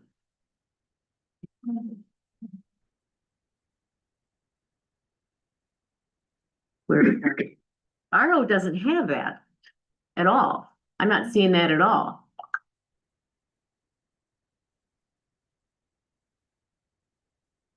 Do you guys see it? I don't see it. I don't see an area of footage, a square footage limit at all. And by the way, over and over again, when old plats, it's almost incomprehensible. Just, I don't know, you guys found that to be true? It is, yeah. And we're just gonna have to be resolved that there's gonna be a lot of lots that are not buildable. Yeah, And they're just gonna have to, face up to that. Yeah, those are little city lots that they were given away Those little with the plots, yeah. Tribune. Yeah.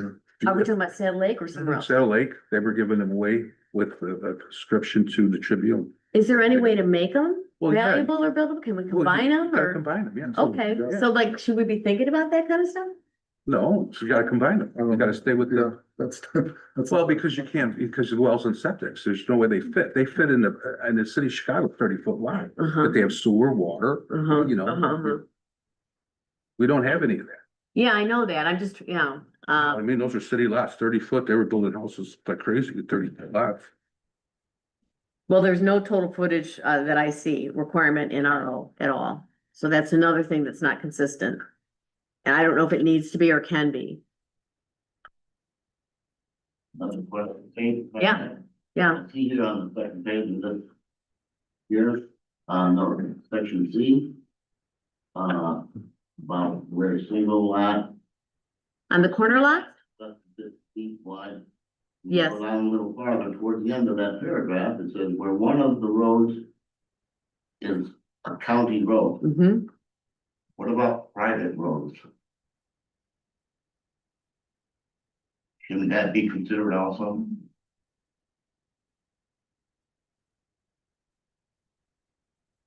I hate to make it a little more complicated, but shouldn't private roads be considered also? Instead of just county road? You guys have a comment on that? This is defined corner lots that back up to a county road. Yeah, except your right of way will be different. What would we do differently if it was a private road? Well, some of those little fire lanes are, Most of them are private roads. they're private roads. Private roads, and they're not even on any kind of, they just go around trees and everything else. They're not Yeah. even. Are we having problems in the RO district with corner lots on private roads? This is where I wish Tasha was here. Are you familiar with anything? Yeah, you'll never get 35 feet percentage of total lot area if you build a Okay, regular house of 1,500 square feet. Cause the lot's not big enough. The lot's not 1,200 square feet for one thing. so the ordinance is written kind of prohibits it. It just won't, you just can't meet the ordinance. The RO district, the last I knew, they doesn't read like what I'm reading here. This is the actual ordinance. From Tasha directly. Okay, Where they. It's just not our ordinance, it's if you're in health department and anything else, it's in, I mean, this is our ordinance though. but yeah, but it's, but we are subject to the health. We department. are, yeah, we definitely are. Okay, so just height restrictions, just to kind of keep moving here. Yep. Some other consistencies that were noted, are, RO does not use a percentage limit, as we mentioned. Instead, it uses a functional requirement of minimum of 400 square feet for parking plus space for a septic field. Is that appropriate? Does that work for people? Mhm. I don't know. Well, plus you have to have a well, It's the same, 400 feet for parking space plus a septic field.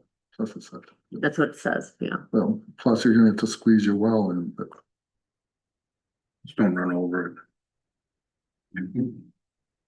One thing this ordinance should do is require a septic and well permit before you even start anything. First things first, Yeah, yeah. and a survey And a survey. before you do that. So I take it you've run into problems when people start building and they haven't done that and then And then they everything find falls out they apart. can't get Yeah, a yeah, well septic, Yeah, yeah, okay. or they can't get the 400 square feet for the parking. But then they tell us we gave them permit, you guys should be able to do it. Yeah. so don't you have to have a site permit? What? Or a zoning permit? Don't you have to have a site? Yeah, but they It's don't like require, they require that you get the permit, they don't say when. What they ought to do is get it right up front. That would be something we could easily fix, I would think. When, just make sure that it's clear you get that permit first, to get those okays first. And the intent of the RO district, it says that, in 1967, where such lots have less than 8,700 square feet, the total area and or are less than 50 feet wide. Yeah, the intent is to provide reasonable regulations for the development of single lots in the subdivisions platted before 1967, where such lots have less than 8,720 square feet. And And then the, the first regulation you have is 12,000. I know, we talked about this, and what do you do with the houses that are between that gap there of 87? Then they go on to say that, exception provided for by section 2.5. Is there any reason for, the RO is gonna keep coming up as problematic in all of our discussions. Is there any reason that we need to have a subgroup working together and thinking about RO? Do you have any thoughts on this, Dave? Cause you've been Well, through this. so many- Tasha was here, I think she was here at the time that they did Yeah. this with Dale Bradford. I think she has insights into how to fix Yeah. this. Okay, I think she kind of wrote it. all right, well, why don't we just keep going then? Yeah, you're We're right, gonna move skip on to RO. intent now. No, I'm gonna finish, we can do that, but I, actually on area dimensions real fast, R1, R2, and A all have the same limit for height, but RO only allows 35 feet for principal structures, but no mention of a story limit. I don't know if that matters. Height, but not stories, whereas other districts have a height lift at 35 feet and a 2.5 story limit. But RO doesn't have that. And it adds, RO also adds specific height limits for accessory structures and small lakefront structures, but doesn't explicitly mention, which are not explicitly mentioned in other sections. So maybe that's just the unusual part of RO. RO says height limitation 35 feet for all principal constructions and a Mhm. maximum 25 feet for all accessory structures. Right, It's on my page 20. exactly, and small lakefront is 8 feet. Are those okay? Well, it's talking if you put a accessory building up in the front, lakefront yard, you can't enter height any greater than 8 feet, so you don't block the view for the other houses behind you. Are we having any issues with this? That's really what. Yeah, Boone's went and put a pole barn up in front of everybody. Yeah, I know, we're in a lawsuit, aren't we? over it? Ken, do we have actually, are there RO parcels on the lakes? All the ROs are on the lake. Like, as in lake frontage. Every RO is on the lake. Wait, I thought RO is like, the satellite. RO is called the old plats. Well, the old plants of subdivision is. They're all subdivision. But they're on satellite. No, Well, they're on Saddle Lake, they're on Zip Lake, they're all over the place. Wait a minute, I thought RO was like the, what do you call it, right down here, the Yeah, Fire Lake. Little Bear is, and. Little Bear Lake, subdivision, right? Saddle Lake, subdivision is. But they're not actually, say for Little Bear, it's not actually on the lake. They have access to Little Bear, which is Blair Lake.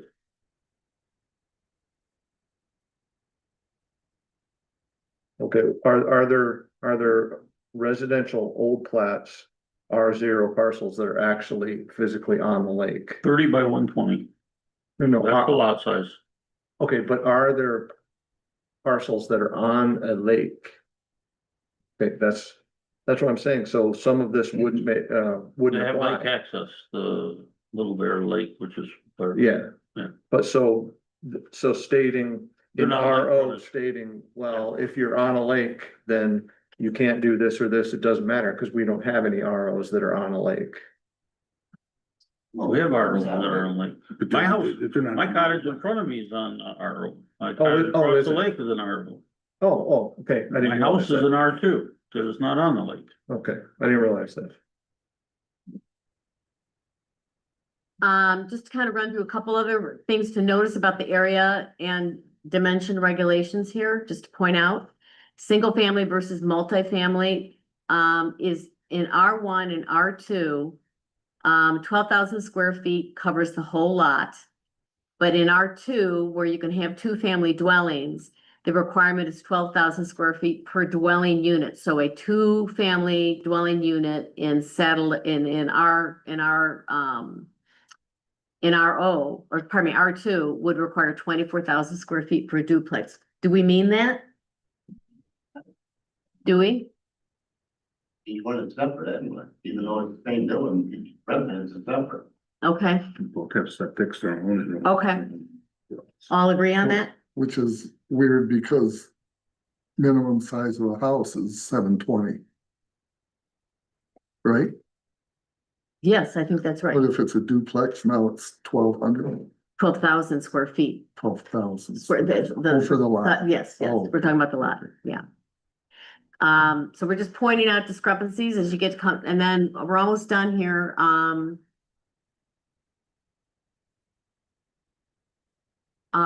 general versus specific R1 and R2 are passive regarding setbacks, and they refer the readers to section 402 and 403. Now, that's where Tasha wants to bring the setback provisions forward, right, Ken? That's exactly what she's talking, so that the setback provisions in 402 and 403 just move forward in a revised ordinance to be in the district section itself.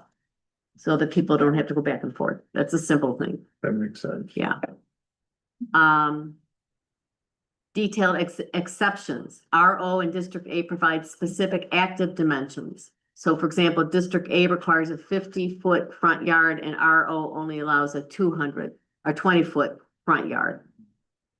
And then there's a side yard conflict. District A requires a 10-foot side yards. RO is much denser, requiring as little as 3 feet with a total of 10 feet on both sides. So it doesn't mean it's wrong. It's just that there are some real differences from district to district, and we want to be aware of that. Any comments on that? Any experience with that? No, Okay. no. And the point that RO contains, the word is hyper-local regulations not found in other sections, and we know why. And mandatory well and septic permits from the Van Buren County Health Department is a prerequisite for building an RO. But that provision could be made in other districts as well. Right? Yep. Explicit exclusion of flood hazard areas from RO rules, forcing them to default to R1 standards. What does that mean? Yeah, it's weird. What does that mean? Anybody know? You gotta put a mound septic in then. A mound septic, did you say? I don't even know what that is. Above ground. Well, no. they Where's she at? put Oh, 10,000 square feet of gravel and then put their bury the septic and have it. Some people came and see the lake. oh, okay. Where you at? 303.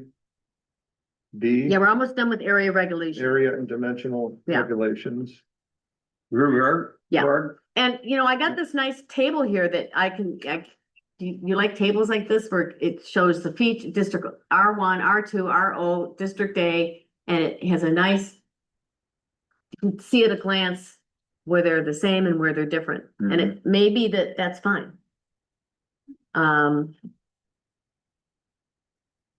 Yeah, a lot of the arrow, they're making exceptions because of the small lot. Because it's all Does a that. graph like that help you?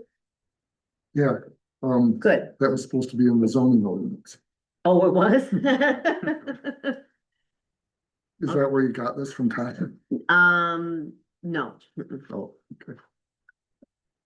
Cause we've seen this before. Okay. Or something very, very Okay. similar. All right. All right, well, why don't we set that aside for now and let's move on. Let's do intent since Karen got up and got that for us. Let's look at that real fast.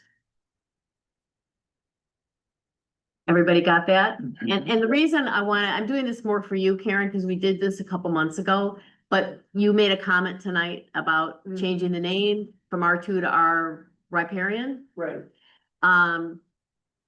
Yes, I panicked when I heard you already did it and I hadn't tweeted it all. So we've already been through this.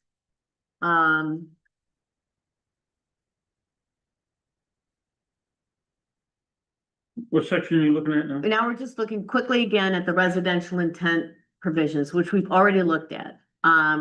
Do you want to have a conversation at this point on your suggestion of R2, just to sort of plant a seed? Well, one of my main suggestions is not calling it R2, not calling it residential resort, but call it residential riparian. Mhm. Because as you know, we have the miscommunications or misunderstandings about. I mean, that almost invites it, and we're not sure that that's the way we want to go. And I looked at the zoning map, and as near as I could tell, this district is nowhere except around lakes, That's right. correct? Yeah. There's very little R1. There's very little R1 Okay, in our township, like maybe only 10 lots. really? Everything else is chopped up into one of these other, Mhm. well, and I had the other basic paragraph about the intent, but you're not actually changing things tonight anyway. No, just planting seeds, talking You're about just it. reviewing. Hmm. May I comment about what I'm seeing going on so far? Almost like a school teacher kind of thing of what's gonna work for the group. Hmm. I didn't know where you were headed on any of this ahead of time, but I see what you're doing is instead of keeping like all RO together, like it appears in the zoning, you're purposely having everybody compare the differences Mhm. section by section. Hmm. And since you're not changing tonight, I wonder if maybe the next time you meet or when Tasha's here, going through with highlighters or something to hit the parts that you guys are picking up on tonight. So that then when you go back to do your actual changes, possibly, it might make this more worthwhile for what you're doing now.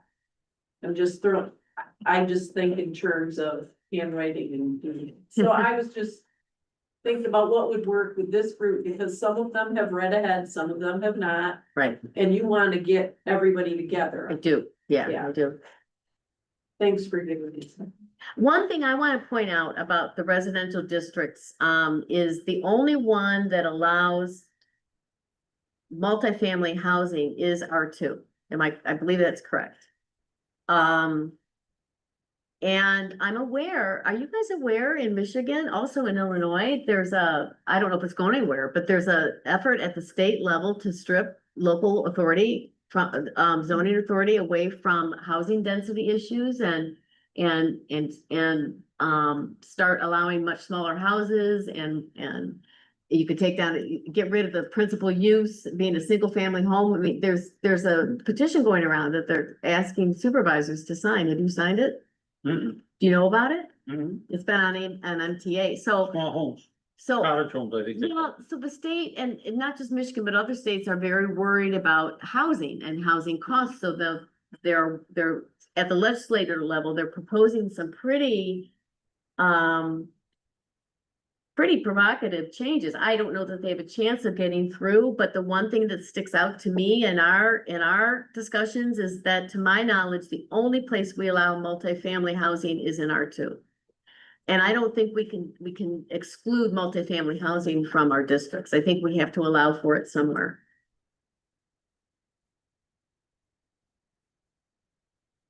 I'm not making this up. Just to Yeah. throw it out Yeah. there, would anybody support adding, like duplexes to R1?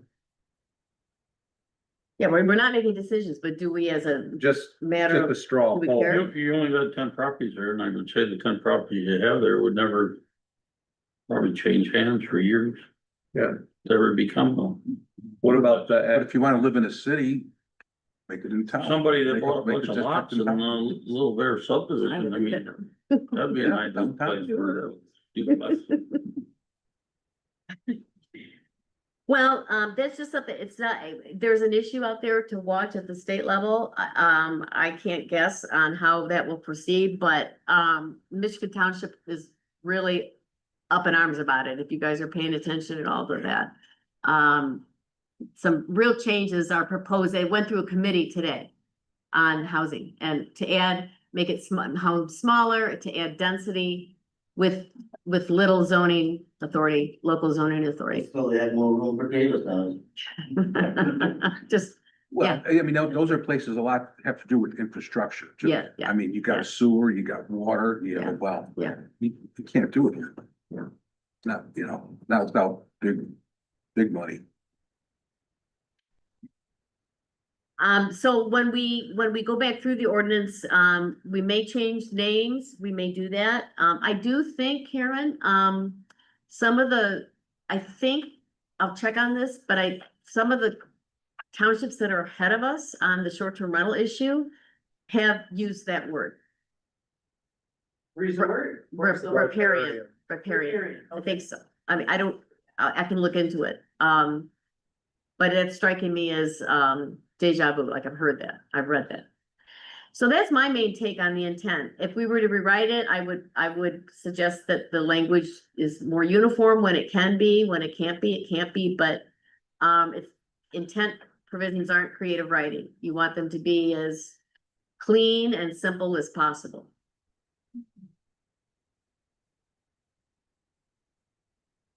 Any other comments on that? You want to move on to one more section? Most of our intent should be in our master plan. Say that again? I said most of the intent for these sections should be in our master plan. I don't remember seeing it. Doesn't mean they are, but I don't remember seeing it. I don't know if it's in there or not, but it should be in our master plan, the intent of the district and where it's going from. Okay, so after, I think next comes primary uses. Let's see if we can get through those today. Yeah, regarding this. I think part of the, difficulties that people have with their zoning ordinance is that it jumps all around, like, for example, 3.02B1 says must meet the requirements of section 4.02 and 4.3. those are setbacks. 2.05, so they're like jumping all over. So I think all of that should be. Yes. In that section. Yes, Tasha's already identified that and has actually made the changes. But until we restructure our ordinance and give it, it's, sections are gonna move from 7 to 2. We can't really do just that change yet, but that's. We haven't done this, we haven't done an individual change for setback reason, sorry, for setbacks because we're gonna try to do it all at once, but she's already made that point clear to us. So are you going to do it by topics within? She wants to drop the general provisions on setbacks into each district as appropriate. So that when you go to look at your district to build something, everything is right there. So for example, if you're in district 3.02, B1 would always be minimum yard dimensions. Are you on, She's still on the area and, dimension. okay. Hang on, I put that away. What's your question again?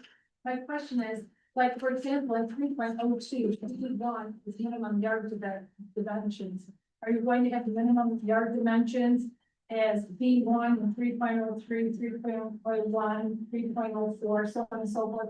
So if anyone wants to know what minimum yard That's right. dimensions are, it's always. It's right there.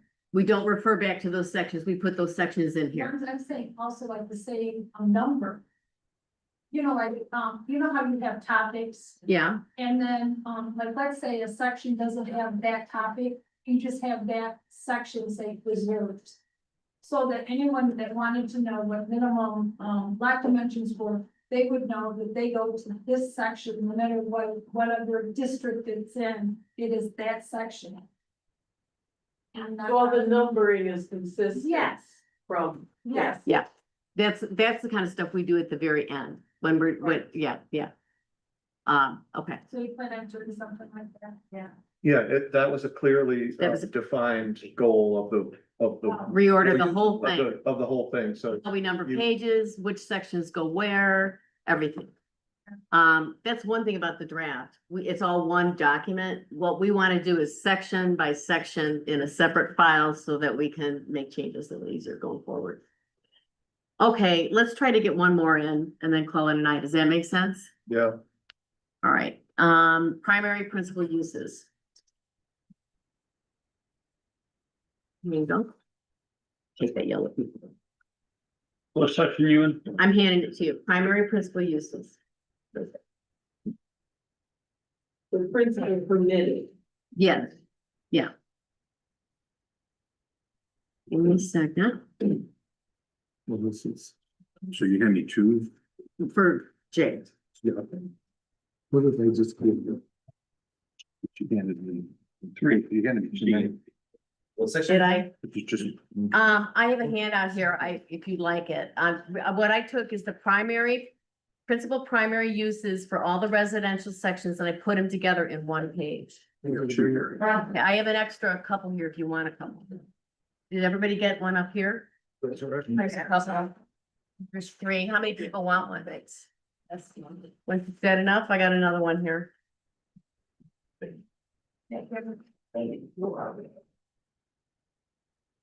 Okay. Oh, sorry, here you go. Thank you. Mhm. Okay, so, want to just take a minute, I can. I can tell you across all districts, residential, resort, old plats and ag, the three core uses are permitted identically. Standard single-family housing, small-scale foster care, and small-scale childcare, which are required, when those are state licensed facilities that we're required to permit. So that's the same. There's no dispute across our regulations on that. Notable inconsistencies. Single family versus two family, only R2 allows two family homes. R1, RO, and A strictly limit residential use to single family detached dwellings. I've already mentioned we may have to track that issue carefully over the next year. Seasonal use and temporary shelters. The RO, old plats. Section 3.03 is the only one to explicitly mention seasonal use. Williams and Works suggests we take that word out. It's not necessary. Also, RV and camper restrictions. RO specifically prohibits recreational vehicles, campers and motorhomes from being used as dwellings on properties that lack a permanent home. While likely implied in other residential zones, it's only codified here. That's a big deal. That's a big, and that might be some of our problem. Yeah, And those are in RO, I think, the ones he's. yeah. Under scalability in District A, there's a subtle but significant inconsistency in how farming is described based on parcel size. So parcels greater than 10 acres permit livestock and poultry without qualifiers. But parcels less than 10 acres add a restrictive qualifier permitting only non-intensive livestock and poultry, but it doesn't define what non-intensive is. So that's an ambiguity potentially for smaller parcel owners. Do we mean to restrict, I get the intensity piece, but I can see where we could use a definition on what that means. Yeah.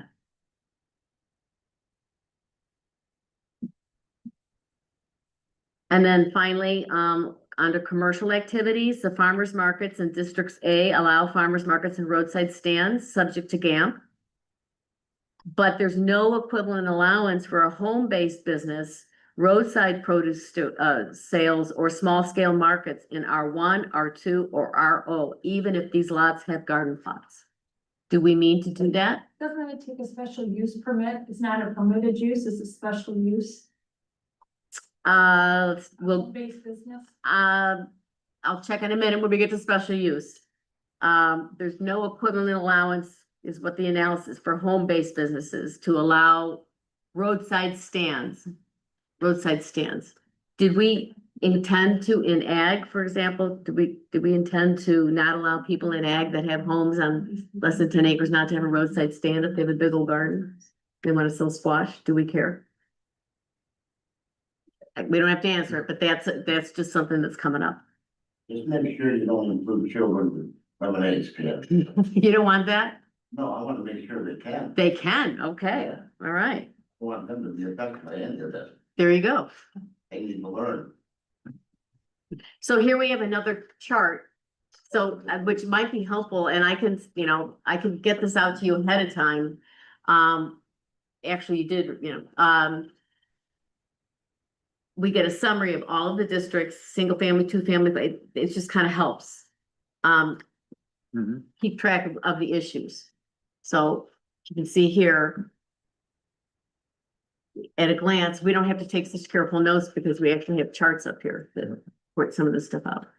So, I mean, those are a few things, but you can you begin to see where we have some questions here that we could probably resolve. It looks like farm market, looks like stands was amended in 1/8/20.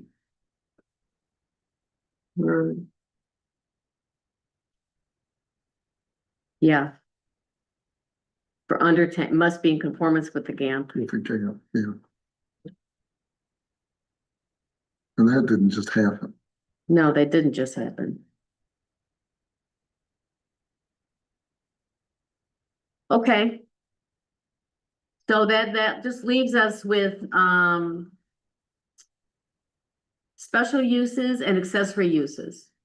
And we'll have gone through, residential. You guys want to keep going, or have you had enough? We've got 10 minutes. Okay. So let me give you.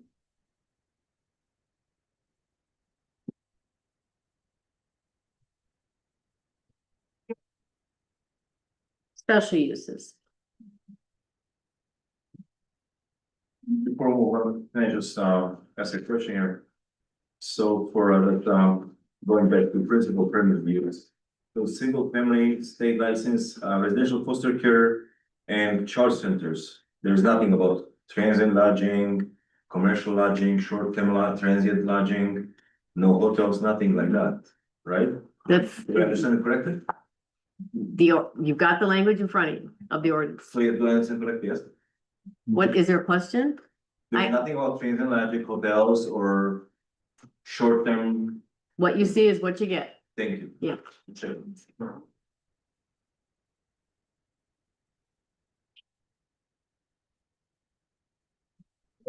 For us too. Yes, yes, yes, yes. That's, 4, 5. Yep, I'll hand it out. Thank you. I appreciate that. Okay, so for this, Special use. we have to, universal consistencies, the civic core. Every district allows the following special uses. Public and institutional churches, we have to change that name to public gathering spaces. Schools, libraries, publicly owned buildings, utilities, recreation, incidental uses. All districts allow all of those uses as special uses, besides your primary uses of single-family homes. Notable inconsistencies in R1 and A are human health care facilities, hospitals and clinics, but not in R2 or old plats. That's probably appropriate. You probably don't have land. But I don't want to assume. I assume that's true. It's unclear, here's the question. It's unclear why a clinic or a convalescent home would be appropriate for a standard residential neighborhood, R1, but not for R2 or RO, which may have similar density. R1's on some county roads, so I would imagine that R1 probably could have a hospital or clinic because it's on a county road, and I see that the farmland that has hospitals, less than 10 acres, is also normally on a county road.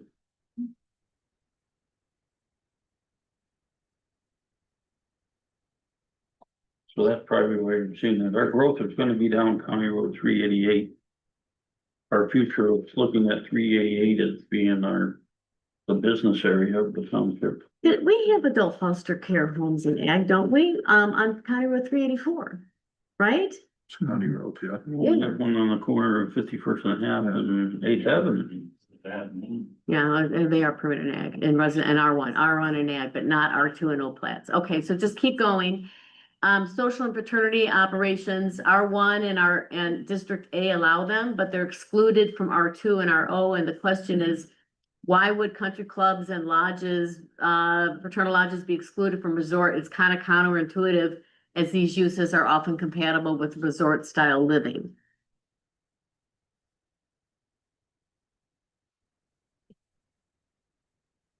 You don't have the CO district. We aren't doing it yet. We're just doing residential right now. Sure. So we'll, I haven't done commercial or industrial, not yet. We're just doing section 3, 1 through 04. Was an RO and not RO, but CO. We're not doing CO yet. We're just doing residential right now. I believe because the meaning of the resort. CO is residential because it's residential. Where are you looking for where are you getting the CO? Grand Junction Village.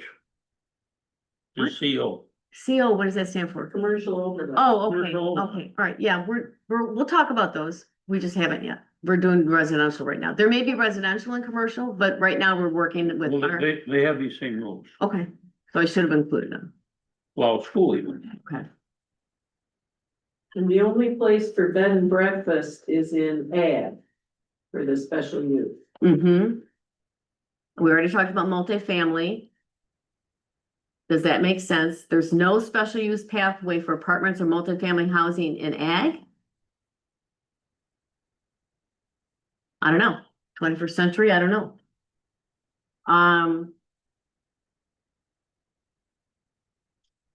And then accessory buildings on vacant lots. This is a point of frequent but slightly inconsistent phrasing across the ordinance. So R1 is a non-commercial, allows a non-commercial residential storage lot on a storage building on a vacant lot. A non-commercial residential storage building on a vacant lot. But R2 and RO, an accessory building on a vacant lot, drops the non-commercial and residential qualifiers.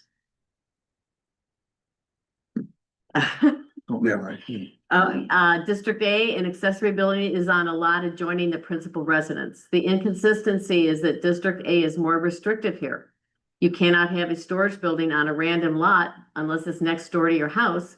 But in R1, R2, and RO, the lot simply needs to be vacant. Special permit. Yeah, yeah. Why would that be? Anybody know? What was the question? District A is more restrictive when it comes to accessory buildings on vacant lots.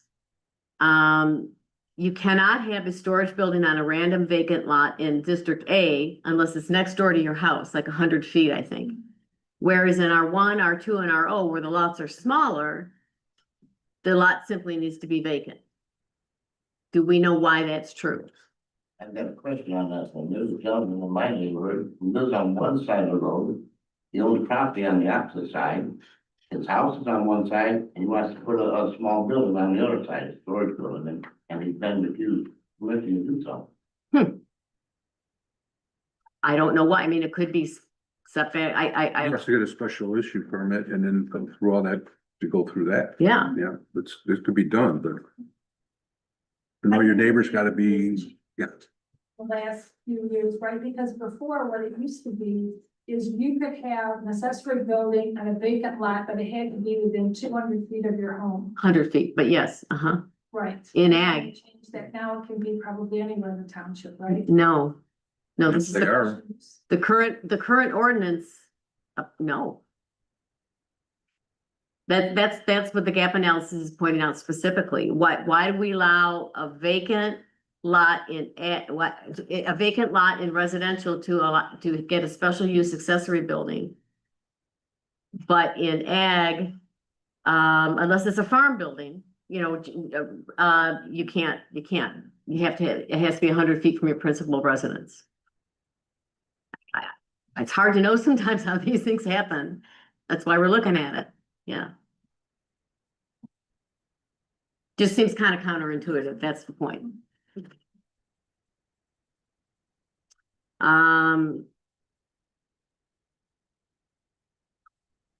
Anything else that you, on special uses that jumps out at you guys? I know you're just looking at this, but, The community country clubs thing, yeah, that is, and it is now coming back to bite us. what do you mean? Because it's not really defined anywhere. What is a community country club? Hmm. What is a fraternal lodge? Mhm. So if you have a great big resort, you call it a fraternal lodge.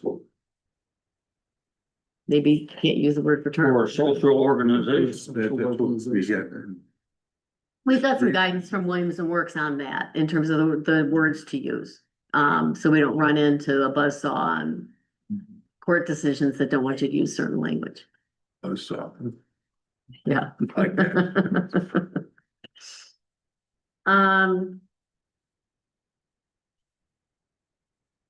And if you want to, if I can push you a little bit, we could look at accessory real fast. I think I've got it here. Oh, see.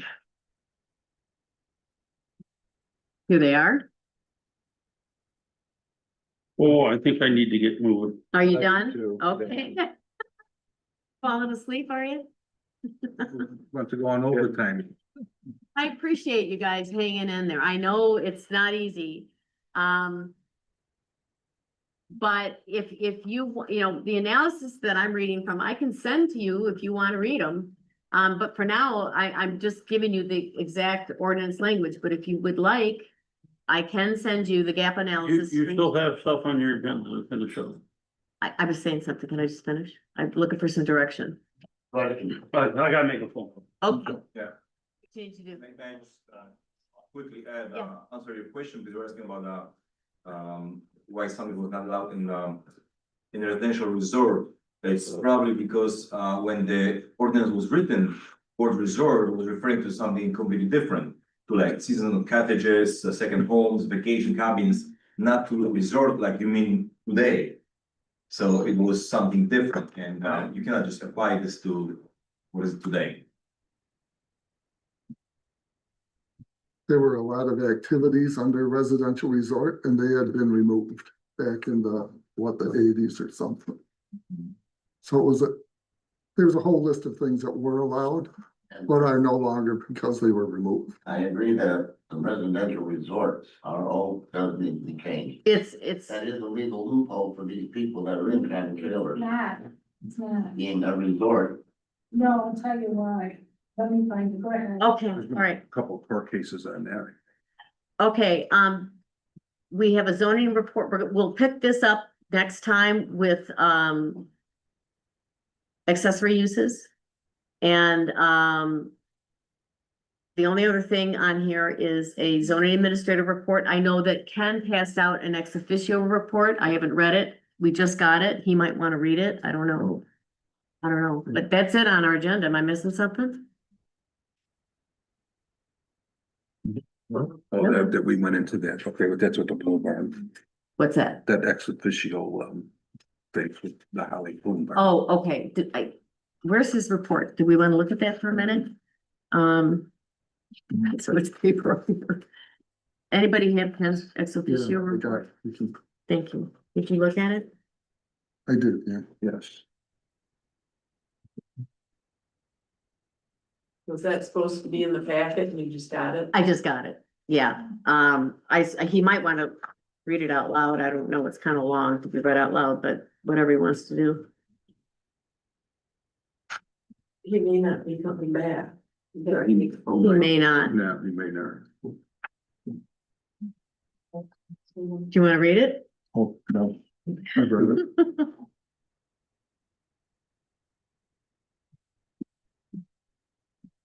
You okay?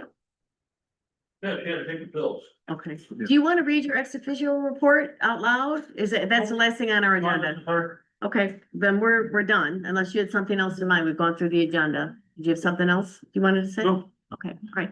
you need to record that I left when I come back. Yes, Ken left the meeting at 8:02 and was back at 8:03. Give me a minute. Pretty good. Meeting adjourned at 8:04. Public comment? Yes, I'm sorry. Yes, please. Okay, Earlier, there was mention about enforcement officer, and I know it's a combination of the police ordinance and the zoning. I do think it's good if the board's gonna consider an enforcement officer other than the police officer that we have now has other priorities, I know, and we've been trying to target it more. But it's probably time to have somebody specific to that. The BESS timeline, as far as going back through the workable public hearings again. I'm sincerely doubting that could happen in 90 days. I don't know how long Vesper's limit actually is. You mentioned, the survey that you wanted to do would be on the website. Yeah, we would put it on the township website and then refer to it from the Facebook page for the planning commission. Okay, do you know how many followers you have on that page? I'm just thinking I do. word isn't gonna get out. How does the word get out? Well, you can push it to Grand Junction now and Bloomingdale now and Bangor groups as well and Van Buren County. So you can push it out through the Facebook page to specific groups that are following local issues. That's the best thing I know to do. Okay, unless there's a mailing or something, and I don't know your deadlines, so We I, could do a mailing, but we probably won't for this one. okay. Yeah, it's just a. Well, they have to have some contact with being either a resident or owning property in our township to To answer, vote on that. first question is, are you a resident? So we know what we're getting. Yeah. Well, And they'll be 100% honest. And it's great that you're working on the zoning amendment prior to working on the planning, the master plan. And the familiarity of it, at first, I'm gonna admit, I thought, man, is this gonna be boring, okay? And I bet, but I can see the value in when you're comparing these section by section, if you don't like how it's written now, this is how it can get fixed. And let's say somebody was already had a permitted use and then you change it, you decide it's not permitted anymore. Those people would be grandfathered, correct? that's So my it's not gonna understanding. Hurt anybody if you do change things, but it is major to change Yeah. the zoning, but it is a good exercise, but it is gonna be long. And if you can find tools to help you stay together on it instead of drifting off, good luck, but I do think worthy cause. it's a worthy cause. It's important. I do think a Saturday working session would make some sense. Just one long workshop day. We could move through a lot of stuff. I'm not as familiar as perhaps you are with the zoning ordinance, but familiar enough that I do think the residential district issues are our hardest issues. And that the rest of it we'll be able to move through pretty quickly. Do you want me to come up with a little bit of a calendar? Would you like something that says, by December, by the end of the year, we're done with the review and we've got some sort of plan to move through it? I think it would be nice if, when you know what you want us to look at, that you email it to us instead of waiting till we get the agenda. Well, you always have it a week in advance. I've been consistent on making sure everything's there. In a month in advance. If you could do something this week to get to me, I will read everything that you got and I'll mark it up for you and send it back to you. I can't promise I'll be able to do that, but I certainly will a week ahead of time. I for sure will. I mean, you're catching me on a week, I gotta do township board stuff. Yeah, I know, and- I know, you got a hard job, you do. In this case, we've tried to get this for 3 months, so. Here we are. I do appreciate your time very much. Do you guys have any other comments before we close this down? I think I already said meeting adjourned. Yes, Public comment? go ahead. Okay, to answer that gentleman's question, under section, or zoning ordinance, section 7.01 rules applying to text, number B. With exception of this chapter, the headings which title a chapter, section, or subsection are for the convenience only and are not to be considered in any construction or interpretation of this ordinance or enlarge or restrict the terms and provisions of this ordinance in any respect. So with the word saying resort, that's a heading. And you gotta read the code itself to determine how it applies. I agree, but if someone would go and take that into court, keep that word alone. All There's right, a lot to judge and a jury in court. Resort. yeah, but, anyone that knows how to do statutory construction, you need to know. Yeah, I understand, yeah, that's not the way a lot, most people look at it. Miss, can you state your name? Sorry. Dixon, Fix it, okay. Oh, okay. do we have any other public comment? I'm sorry. It's not. My second comment is, when, Jason was mentioning about having a workable ordinance, if this township, decides to enact a workable ordinance, as he said, it's open to the whole entire township. So these plots of land that Vesper has the options on, we might get 4 battery storage units. Because it would apply to the whole entire township, so we gotta think about that. The third thing is, do you think that the board or maybe Carl could put your committee meeting dates on the website or post it on the door? The Parks and Rec, Parks and Rec? I don't know. I mean, I'm happy to let you know when our next meeting is. I'll just email you. Is there anyone else who wants me to email them? Otherwise, it's on. There's probably other people in the township that might want to come. That'd be lovely. And we are moving into a public comment period, which will hopefully get everybody's attention. And we could use all the help we could get. And also, I appreciate the work that you did here. Thank you. Appreciate Yeah, it. this is very helpful. Thank you. Any other comments? Thank you, everybody, for coming. We adjourn? We're adjourned. Or has been notified? You've been safe, no?